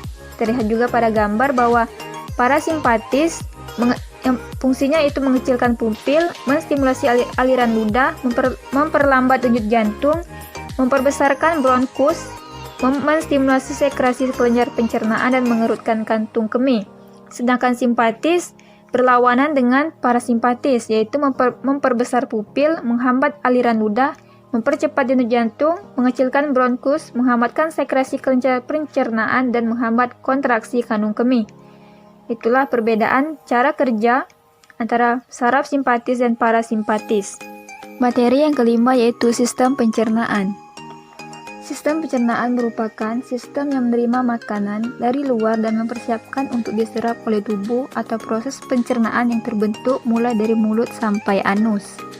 Untuk proses pencernaan terbagi menjadi dua proses, yaitu yang pertama, pencernaan mekanik, dan yang kedua yaitu pencernaan kimiawi. Untuk pencernaan mekanik merupakan proses penghancuran fisik makanan menjadi bagian-bagian yang lebih kecil. Untuk pencernaan kimiawi yaitu pengubahan molekul-molekul nutrisi kompleks menjadi lebih sederhana yang biasanya dibantu oleh kerja enzim. Nah, kemudian yaitu aktivitas sistem pencernaan, yaitu terdiri dari ingesti, digesti, absorpsi, dan defekasi. Ingesti merupakan memasukkan makanan ke dalam tubuh, mengalirkan makanan sepanjang saluran pencernaan. Digesti merupakan memecah makanan menjadi bagian-bagian yang lebih kecil baik secara kemis maupun mekanis. Kemudian yaitu absorpsi, yaitu menyerap makanan dari saluran pencernaan dipindahkan ke sistem kardiovaskular dan limfa untuk diedarkan ke seluruh tubuh. Yang terakhir yaitu defekasi, yaitu pengeluaran sisa makanan yang tidak tercerna keluar tubuh.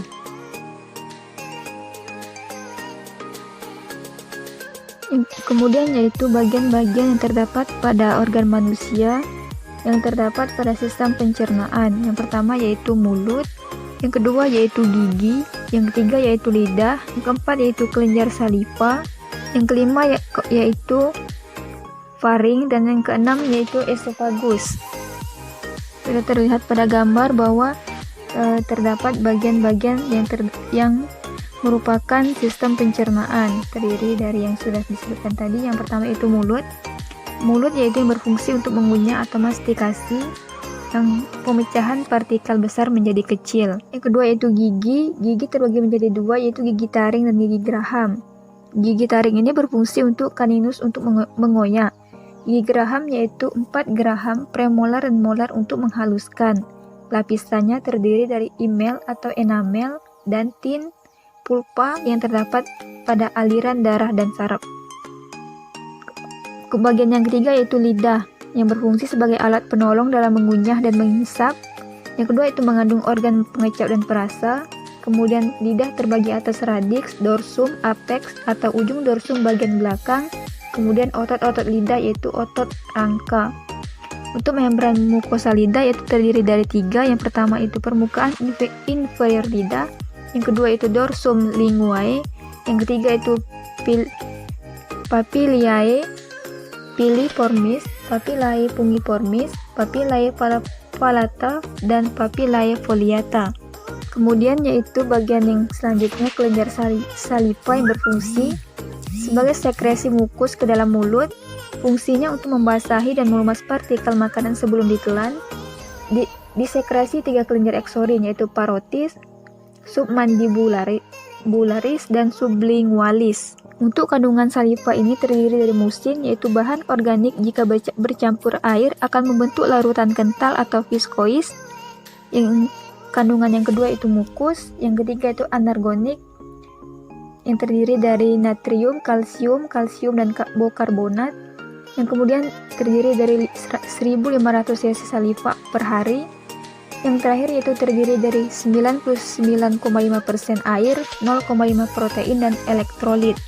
Nah, untuk fungsi saliva ini sendiri, yang pertama yaitu memudahkan proses menelan, yang kedua membasahi mulut, membantu proses bicara, kemudian melarutkan molekul yang merangsang reseptor kecap, kemudian antibakteri, dan yang terakhir mempertahankan pH mulut yaitu 7,0. Bagian selanjutnya itu faring, yang terdiri dari jalur masuk makanan dan minuman ke lambung. Yang kedua itu motilase. Segmen ini berkaitan dengan proses menelan karena perangsangan reseptor dinding faring oleh bolus. Bagian selanjutnya itu esofagus, yaitu berfungsi menggerakkan makanan dari faring ke lambung melalui gerak peristaltik. Kemudian yaitu proses penelanan atau diglutisi. Yang pertama tahap bukal, yaitu makanan dikumpulkan di permukaan atas lidah sebagai bolus yang lembab. Kemudian bolus didorong ke dalam faring. Yang kedua yaitu tahap faringeal, yaitu faring tertarik ke atas di bawah dasar lidah. Inlet laringeal, berkonstriksi dan epiglotis menutupi laring untuk mencegah makanan masuk trakea. Otot-otot faring kemudian mendorong bolus ke dalam esofagus bagian atas. Proses yang ketiga yaitu tahap esofagus, di mana gelombang peristaltik membawa bolus ke bawah terus ke lambung, terlihat pada gambar. Selanjutnya yaitu lanjutan dari bagian sistem pencernaan, yang kemudian yaitu lambung. Lambung ini berfungsi sebagai tempat menyimpan, melarutkan, dan mencerna perisial makanan yang masuk ke lambung. Kemudian berfungsi menampung makanan, menghancurkan, menghaluskan makanan oleh peristaltik lambung dan getah lambung. Fungsi selanjutnya meneruskan makanan ke usus untuk diabsorpsi secara mekanik. Dan fungsi yang terakhir yaitu produksi enzim pepsin, yaitu memecah ikatan peptida.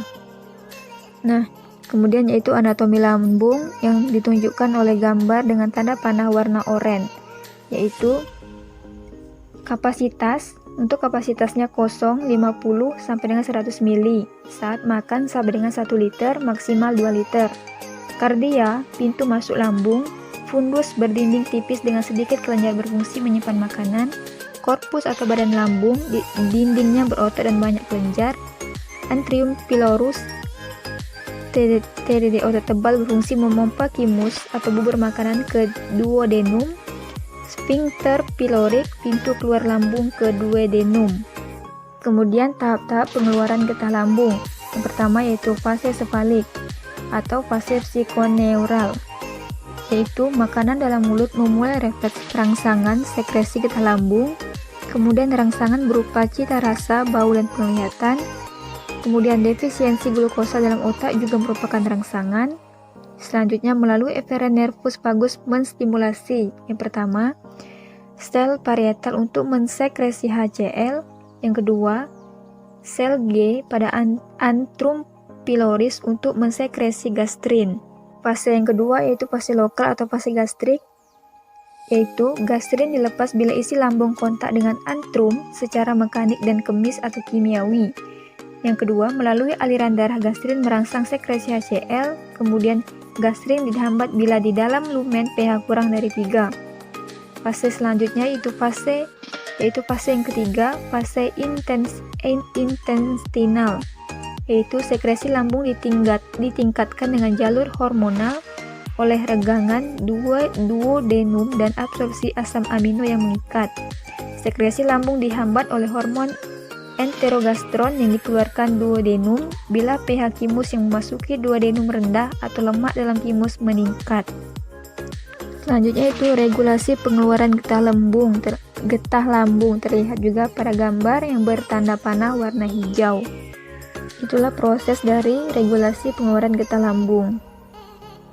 Lambung atau asam HCl berfungsi.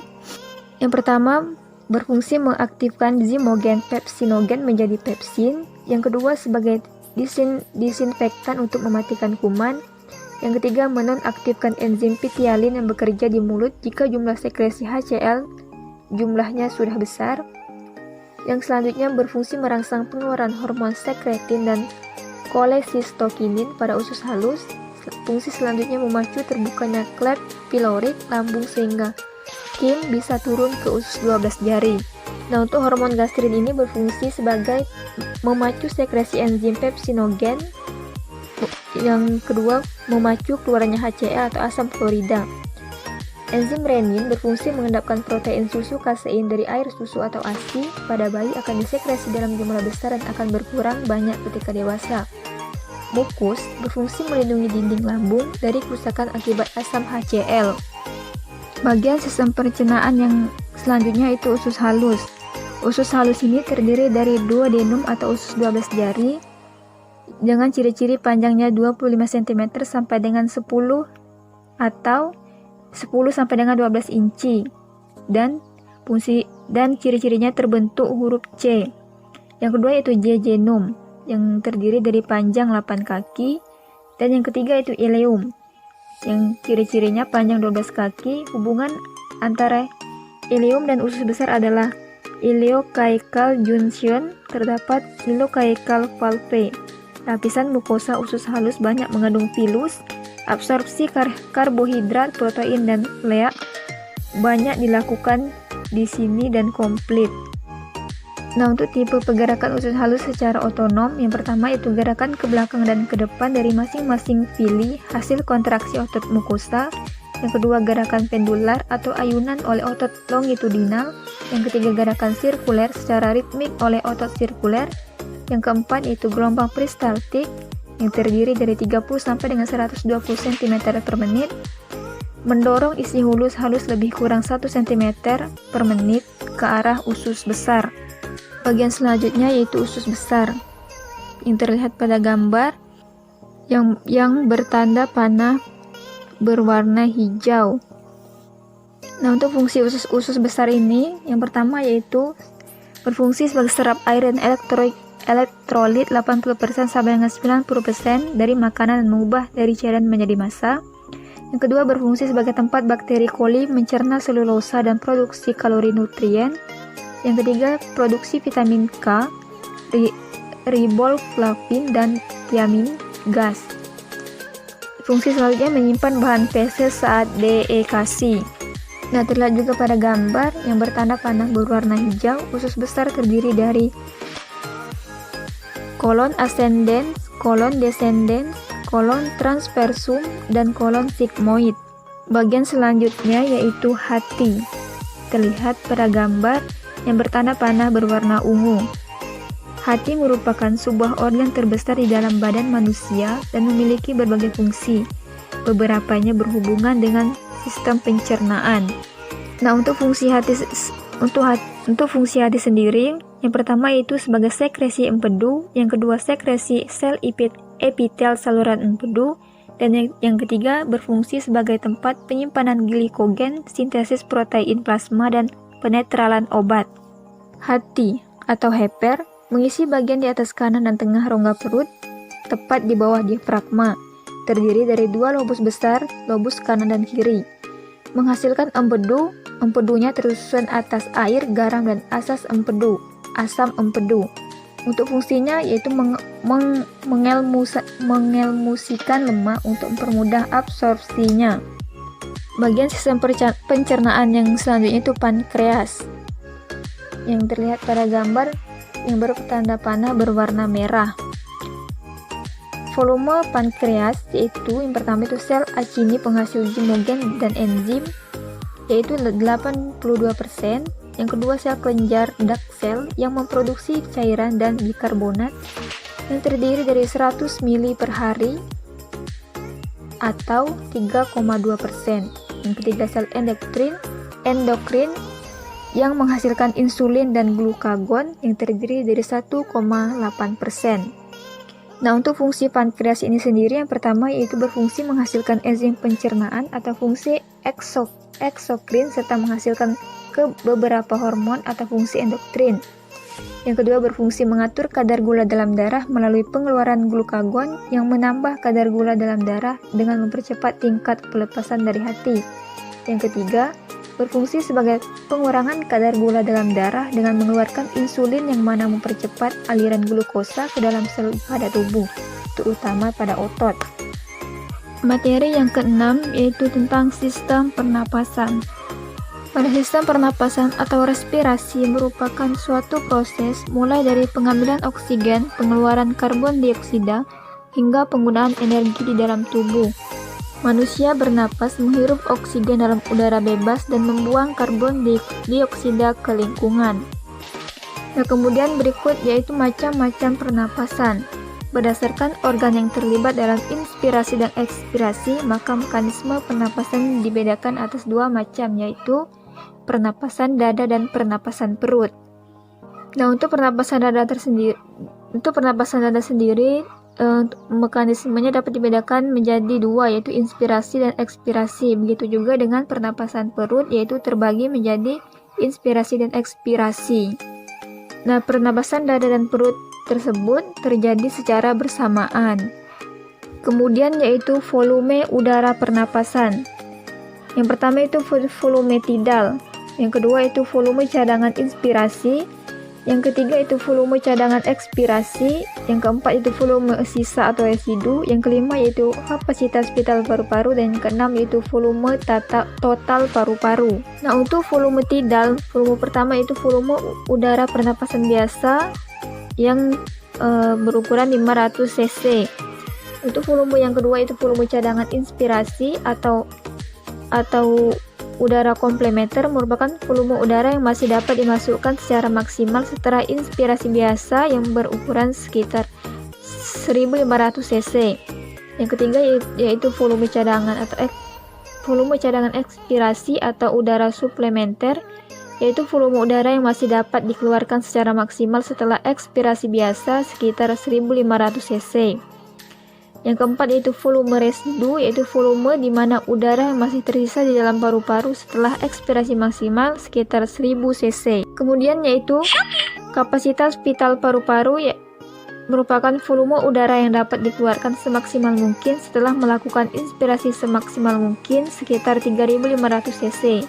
Yang terakhir yaitu volume total paru-paru, di mana volume udara yang dapat ditampung paru-paru semaksimal mungkin sekitar 4500 cc. Nah, untuk frekuensi pernapasan yaitu dalam keadaan normal kita bernapas 16 sampai dengan 24 kali per menit.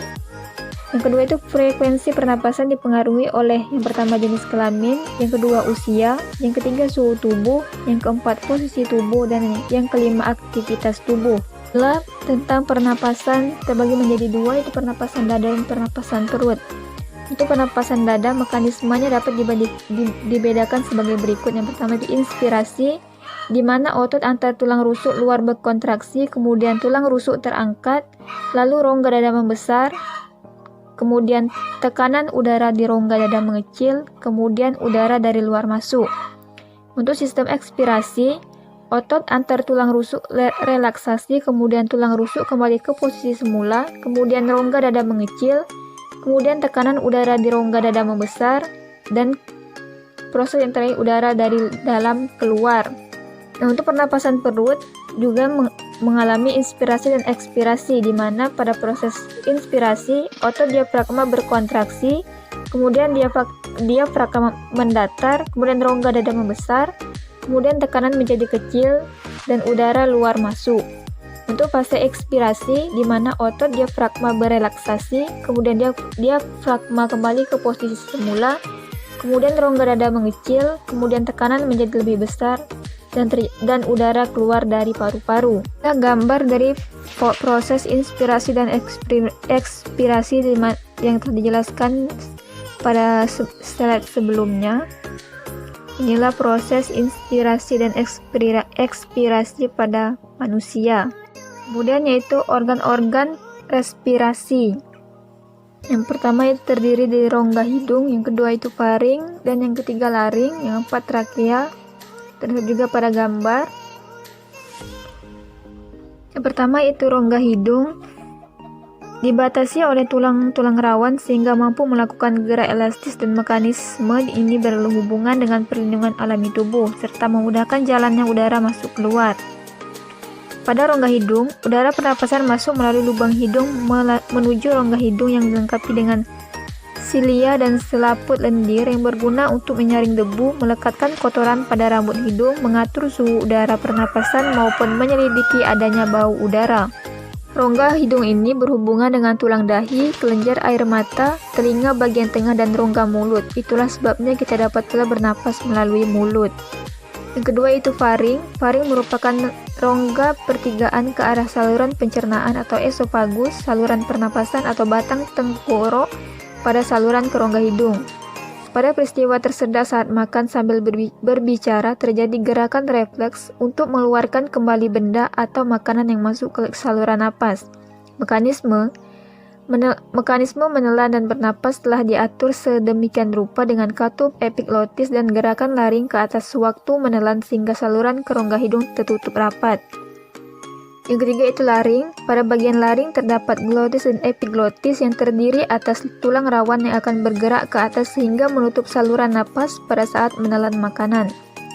Nah, dalam laring ini terdapat selaput suara yang tegangannya diatur oleh selaput otot sehingga dapat menghasilkan tinggi rendahnya nada suara yang diperlukan. Keras lemahnya suara ditentukan oleh aliran udara yang melewati selaput suara. Kemudian yaitu trakea. Trakea ini terdiri atas 3 lapis sel, yaitu lapisan epitel, bersilia dan berlendir, lapisan tulang rawan dengan otot polosnya, lapisan keluar yang terdiri dari jaringan pengikat. Trakea memanjang dari leher sampai tulang dada. Bagian ini dapat bergerak elastis mendorong udara ke bagian paru-paru.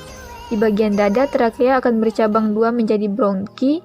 Tempat bercabangnya disebut bifurcatio trakea atau carina. Kemudian yaitu anatomi organ respirasi, atau ini juga merupakan lanjutan dari organ respirasi sebelumnya, yang terdiri dari bronki, bronchiolus, alveolus, dan paru-paru.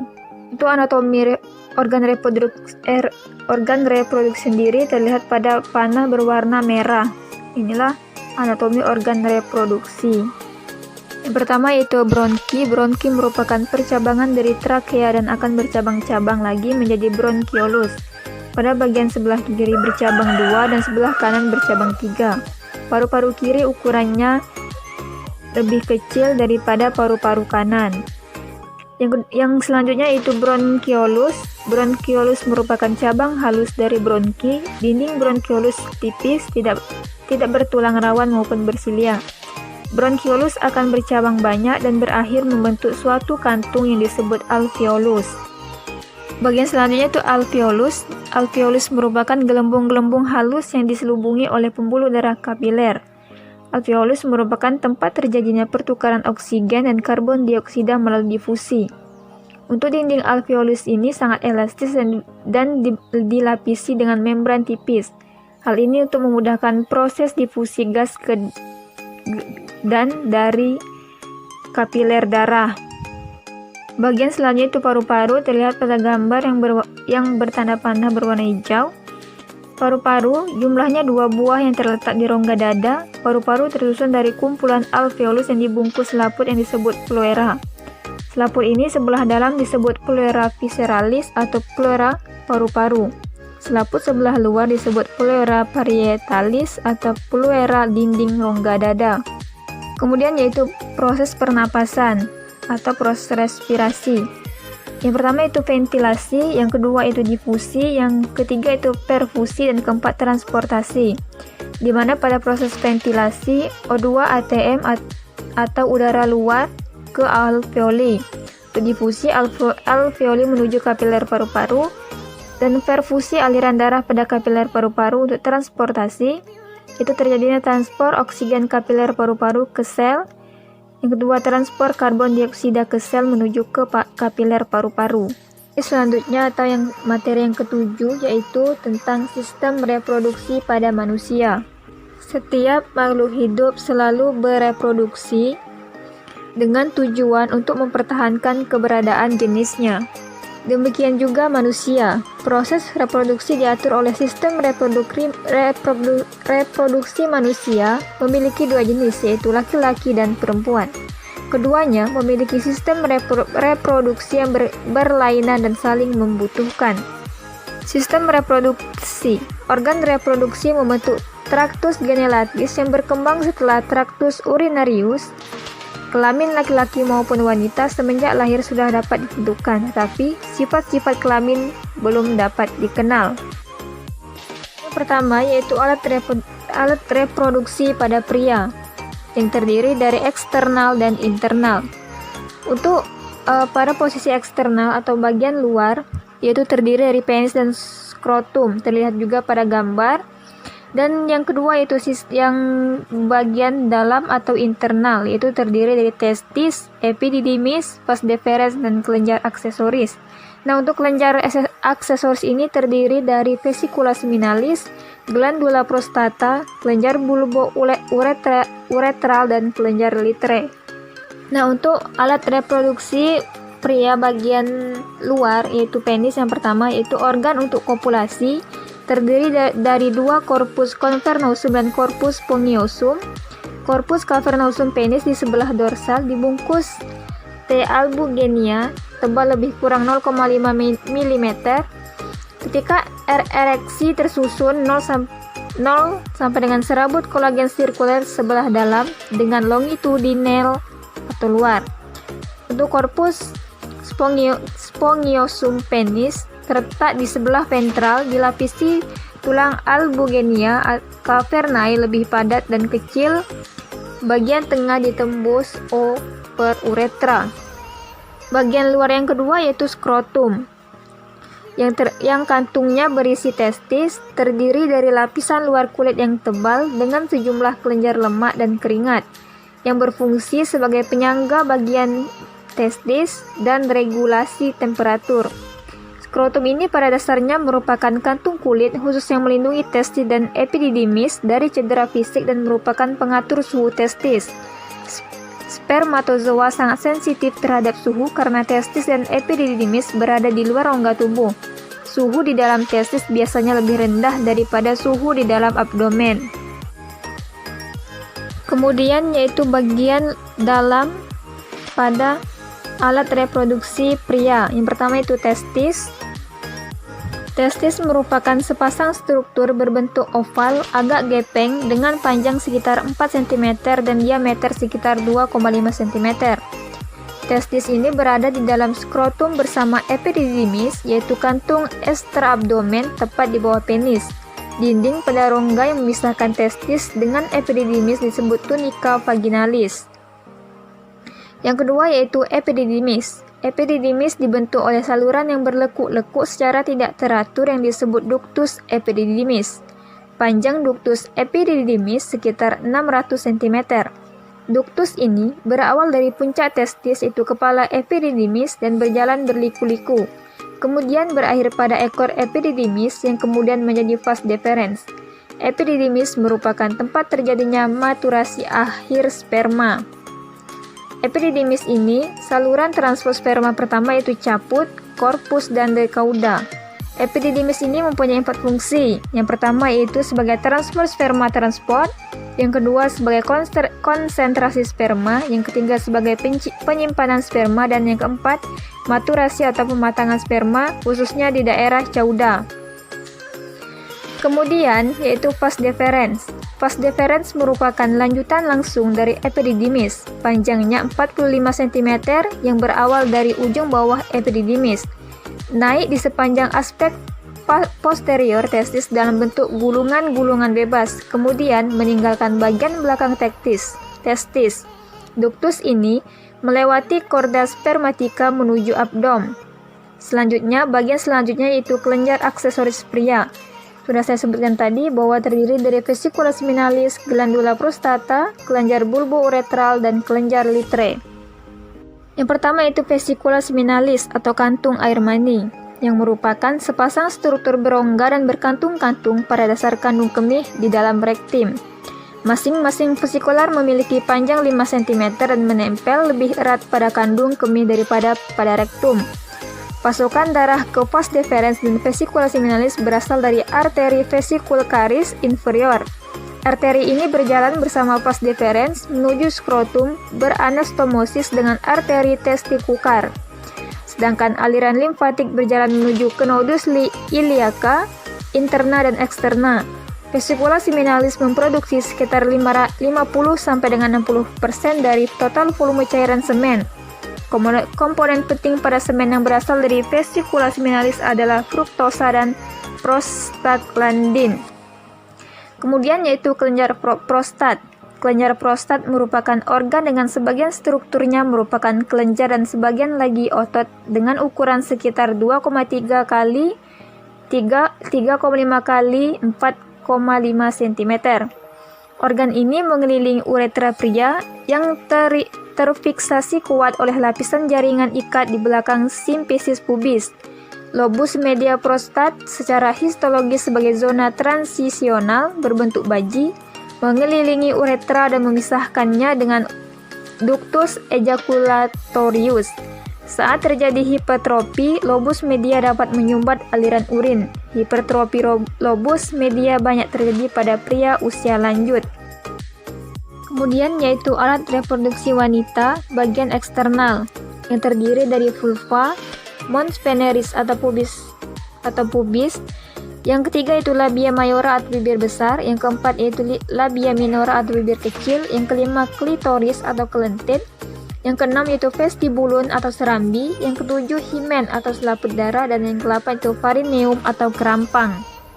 Yang pertama yaitu vulva. Vulva terbagi atas sepertiga bagian bawah vagina, klitoris, dan labia. Hanya mons dan labia mayora yang dapat terlihat pada genitalia eksterna wanita. Arteri padenda interna mengalirkan darah ke vulva. Arteri ini berasal dari arteri iliaca interna bagian posterior. Sedangkan aliran limfatik dari vulva mengalir ke nodus inguinalis. Yang kedua yaitu mons veneris atau pubis, yaitu bagian yang menonjol berupa tonjolan lemak yang besar terletak di atas simfisis pubis. Area ini mulai ditumbuhi bulu pada masa pubertas. Bagian selanjutnya yaitu labia mayora atau bibir besar, yaitu dua lipatan dari kulit di antaranya kedua paha bagian atas. Labia mayora banyak mengandung urat saraf. Labia mayora merupakan struktur terbesar genitalia eksterna wanita dan mengelilingi organ lain yang berakhir pada mons pubis. Selanjutnya itu labia minora, yaitu bibir kecil yang berada di sebelah dalam labia mayora. Jadi untuk memeriksa labia minora harus membuka labia mayora terlebih dahulu. Selanjutnya itu klitoris atau kelentit, yaitu sebuah jaringan ikat erektil kecil kira-kira sebesar biji kacang hijau yang dapat mengeras dan tegang atau erektil yang mengandung urat saraf. Jadi homolog dengan penis dan merupakan organ perangsang seksual pada wanita. Bagian selanjutnya itu vestibulum atau serambi yang merupakan rongga yang berada di antara bibir kecil atau labia minora. Muka belakang dibatasi oleh klitoris dan perineum. Dalam vestibulum terdapat muara-muara dari liang senggama atau introitus vagina, uretra, kelenjar Bartolini, dan kelenjar sken kiri dan kanan. Selanjutnya yaitu himen atau selaput darah, lapisan atau membran tipis yang menutupi sebagian besar dari liang senggama. Di tengahnya berlubang supaya kotoran menstruasi dapat mengalir keluar. Letaknya, mulut vagina pada bagian ini bentuknya berbeda-beda, ada yang seperti bulan sabit. Konsistensinya ada yang kaku dan ada yang lunak. Lubangnya ada yang seujung jari, ada yang dapat dilalui satu jari. Himen mungkin tetap ada selama pubertas atau saat hubungan seksual pertama kali. Bagian selanjutnya itu perineum atau kerampang yang merupakan bagian terendah dari badan berupa sebuah garis yang menyambung kedua tuberositas iski, daerah depan segitiga kongenital dan bagian belakang segitiga anal. Titik tengahnya disebut badan perineum terdiri dari otot fibrus yang kuat di sebelah depan anus. Yang terletak di antara vulva dan anus, panjangnya lebih kurang 5 cm. Itulah bagian-bagian reproduksi wanita yang terletak di luar atau eksternal. Terlihat juga pada gambar yang merupakan terdiri dari bagian-bagiannya masing-masing. Selanjutnya yaitu alat reproduksi wanita bagian dalam atau internal, yang terdiri dari sepasang ovarium, terus kemudian ovidak atau tuba fallopi, uterus dan serviks atau leher rahim, dan vagina.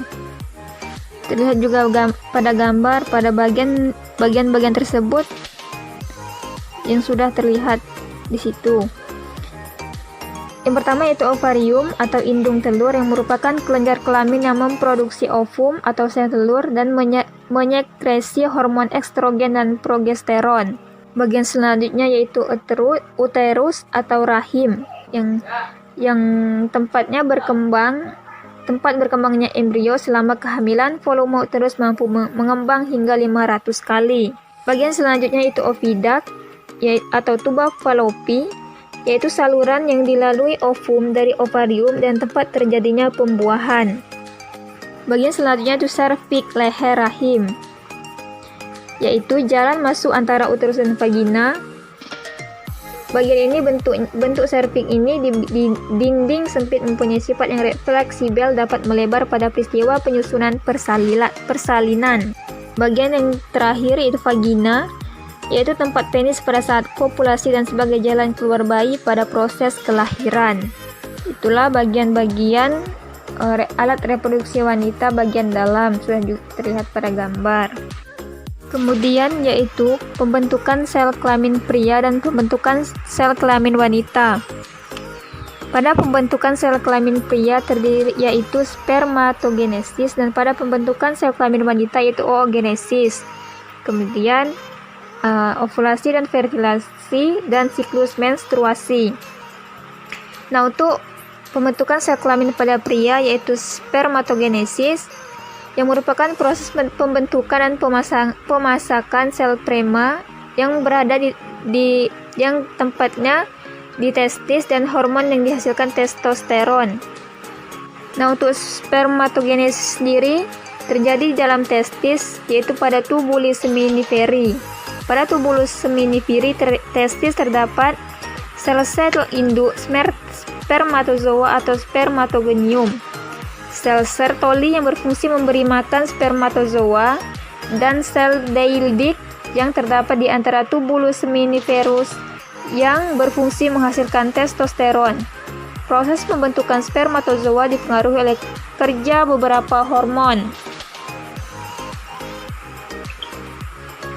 Spermatogenesis ini merupakan sel induk sperma atau spermatogonium membelah secara mitosis menghasilkan spermatogonium. Sel spermatogonium terus membelah, sedangkan yang lain membesar menjadi spermatosit primer.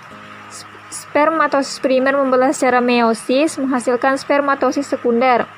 Spermatosis sekunder membelah lagi secara meiosis menghasilkan dua sel yang haploid disebut spermatid, dihasilkan 4 spermatid. Nah, kemudian spermatid akan mengalami diferensiasi atau perubahan bentuk menjadi 4 sel spermatozoa atau sperma. Terlihat juga pada gambar, itulah proses dari spermatogenesis.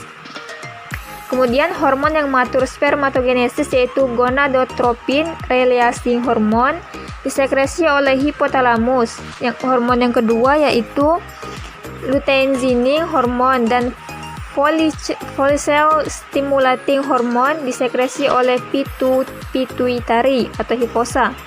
Yang ketiga itu hormon testosteron disekresi oleh sel Leydig.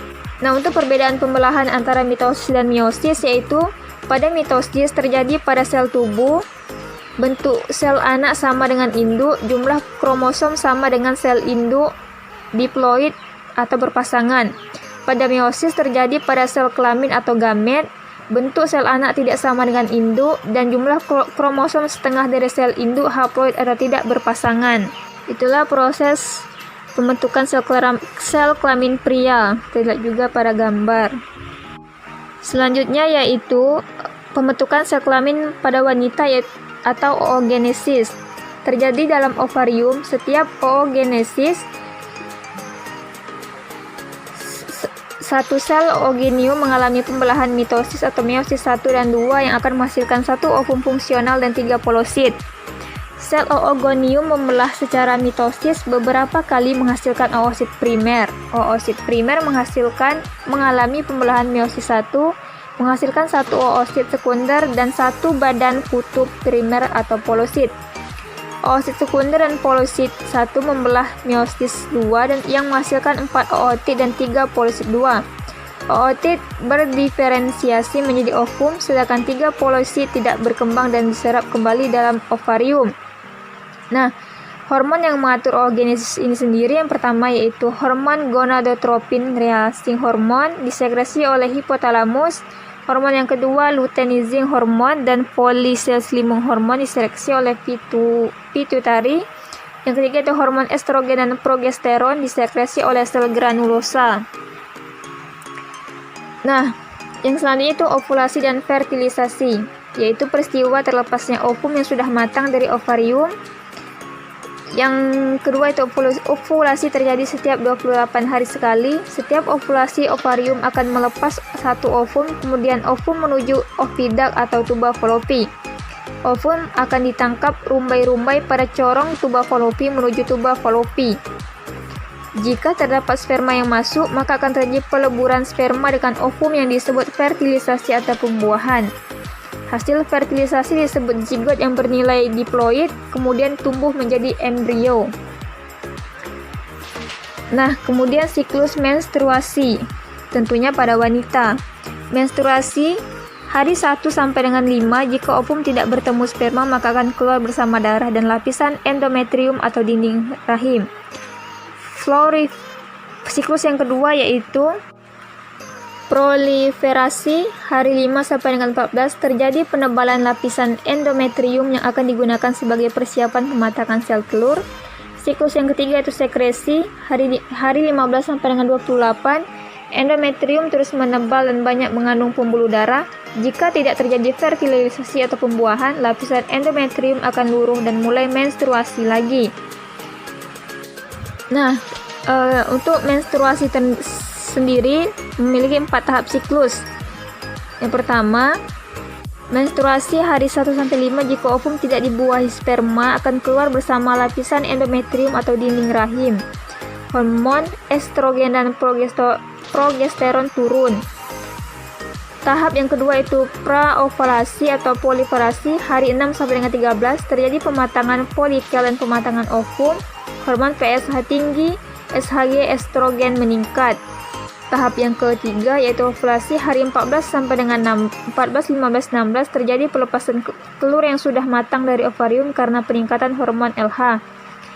Tahap yang keempat itu pasca ovulasi hari 15 sampai dengan 28, terjadi penebalan lapisan endometrium dan pembuluh darah yang akan digunakan sebagai persiapan pembuahan dan kehamilan karena peningkatan hormon progesteron. Jika tidak terjadi pembuahan hormon estrogen dan progesteron rendah, terjadi menstruasi. Itulah penjelasan tentang pembentukan sel kelamin pria, pembentukan sel kelamin wanita, dan siklus menstruasi, serta ovulasi dan fertilisasi. Tentang sistem-sistem yang terdapat pada manusia. Yang pertama, sistem kardiovaskular, yang kedua sistem perkemihan, yang ketiga sistem muskuloskeletal, yang keempat sistem persarafan, yang kelima sistem pencernaan, yang keenam sistem pernapasan, yang ketujuh sistem reproduksi.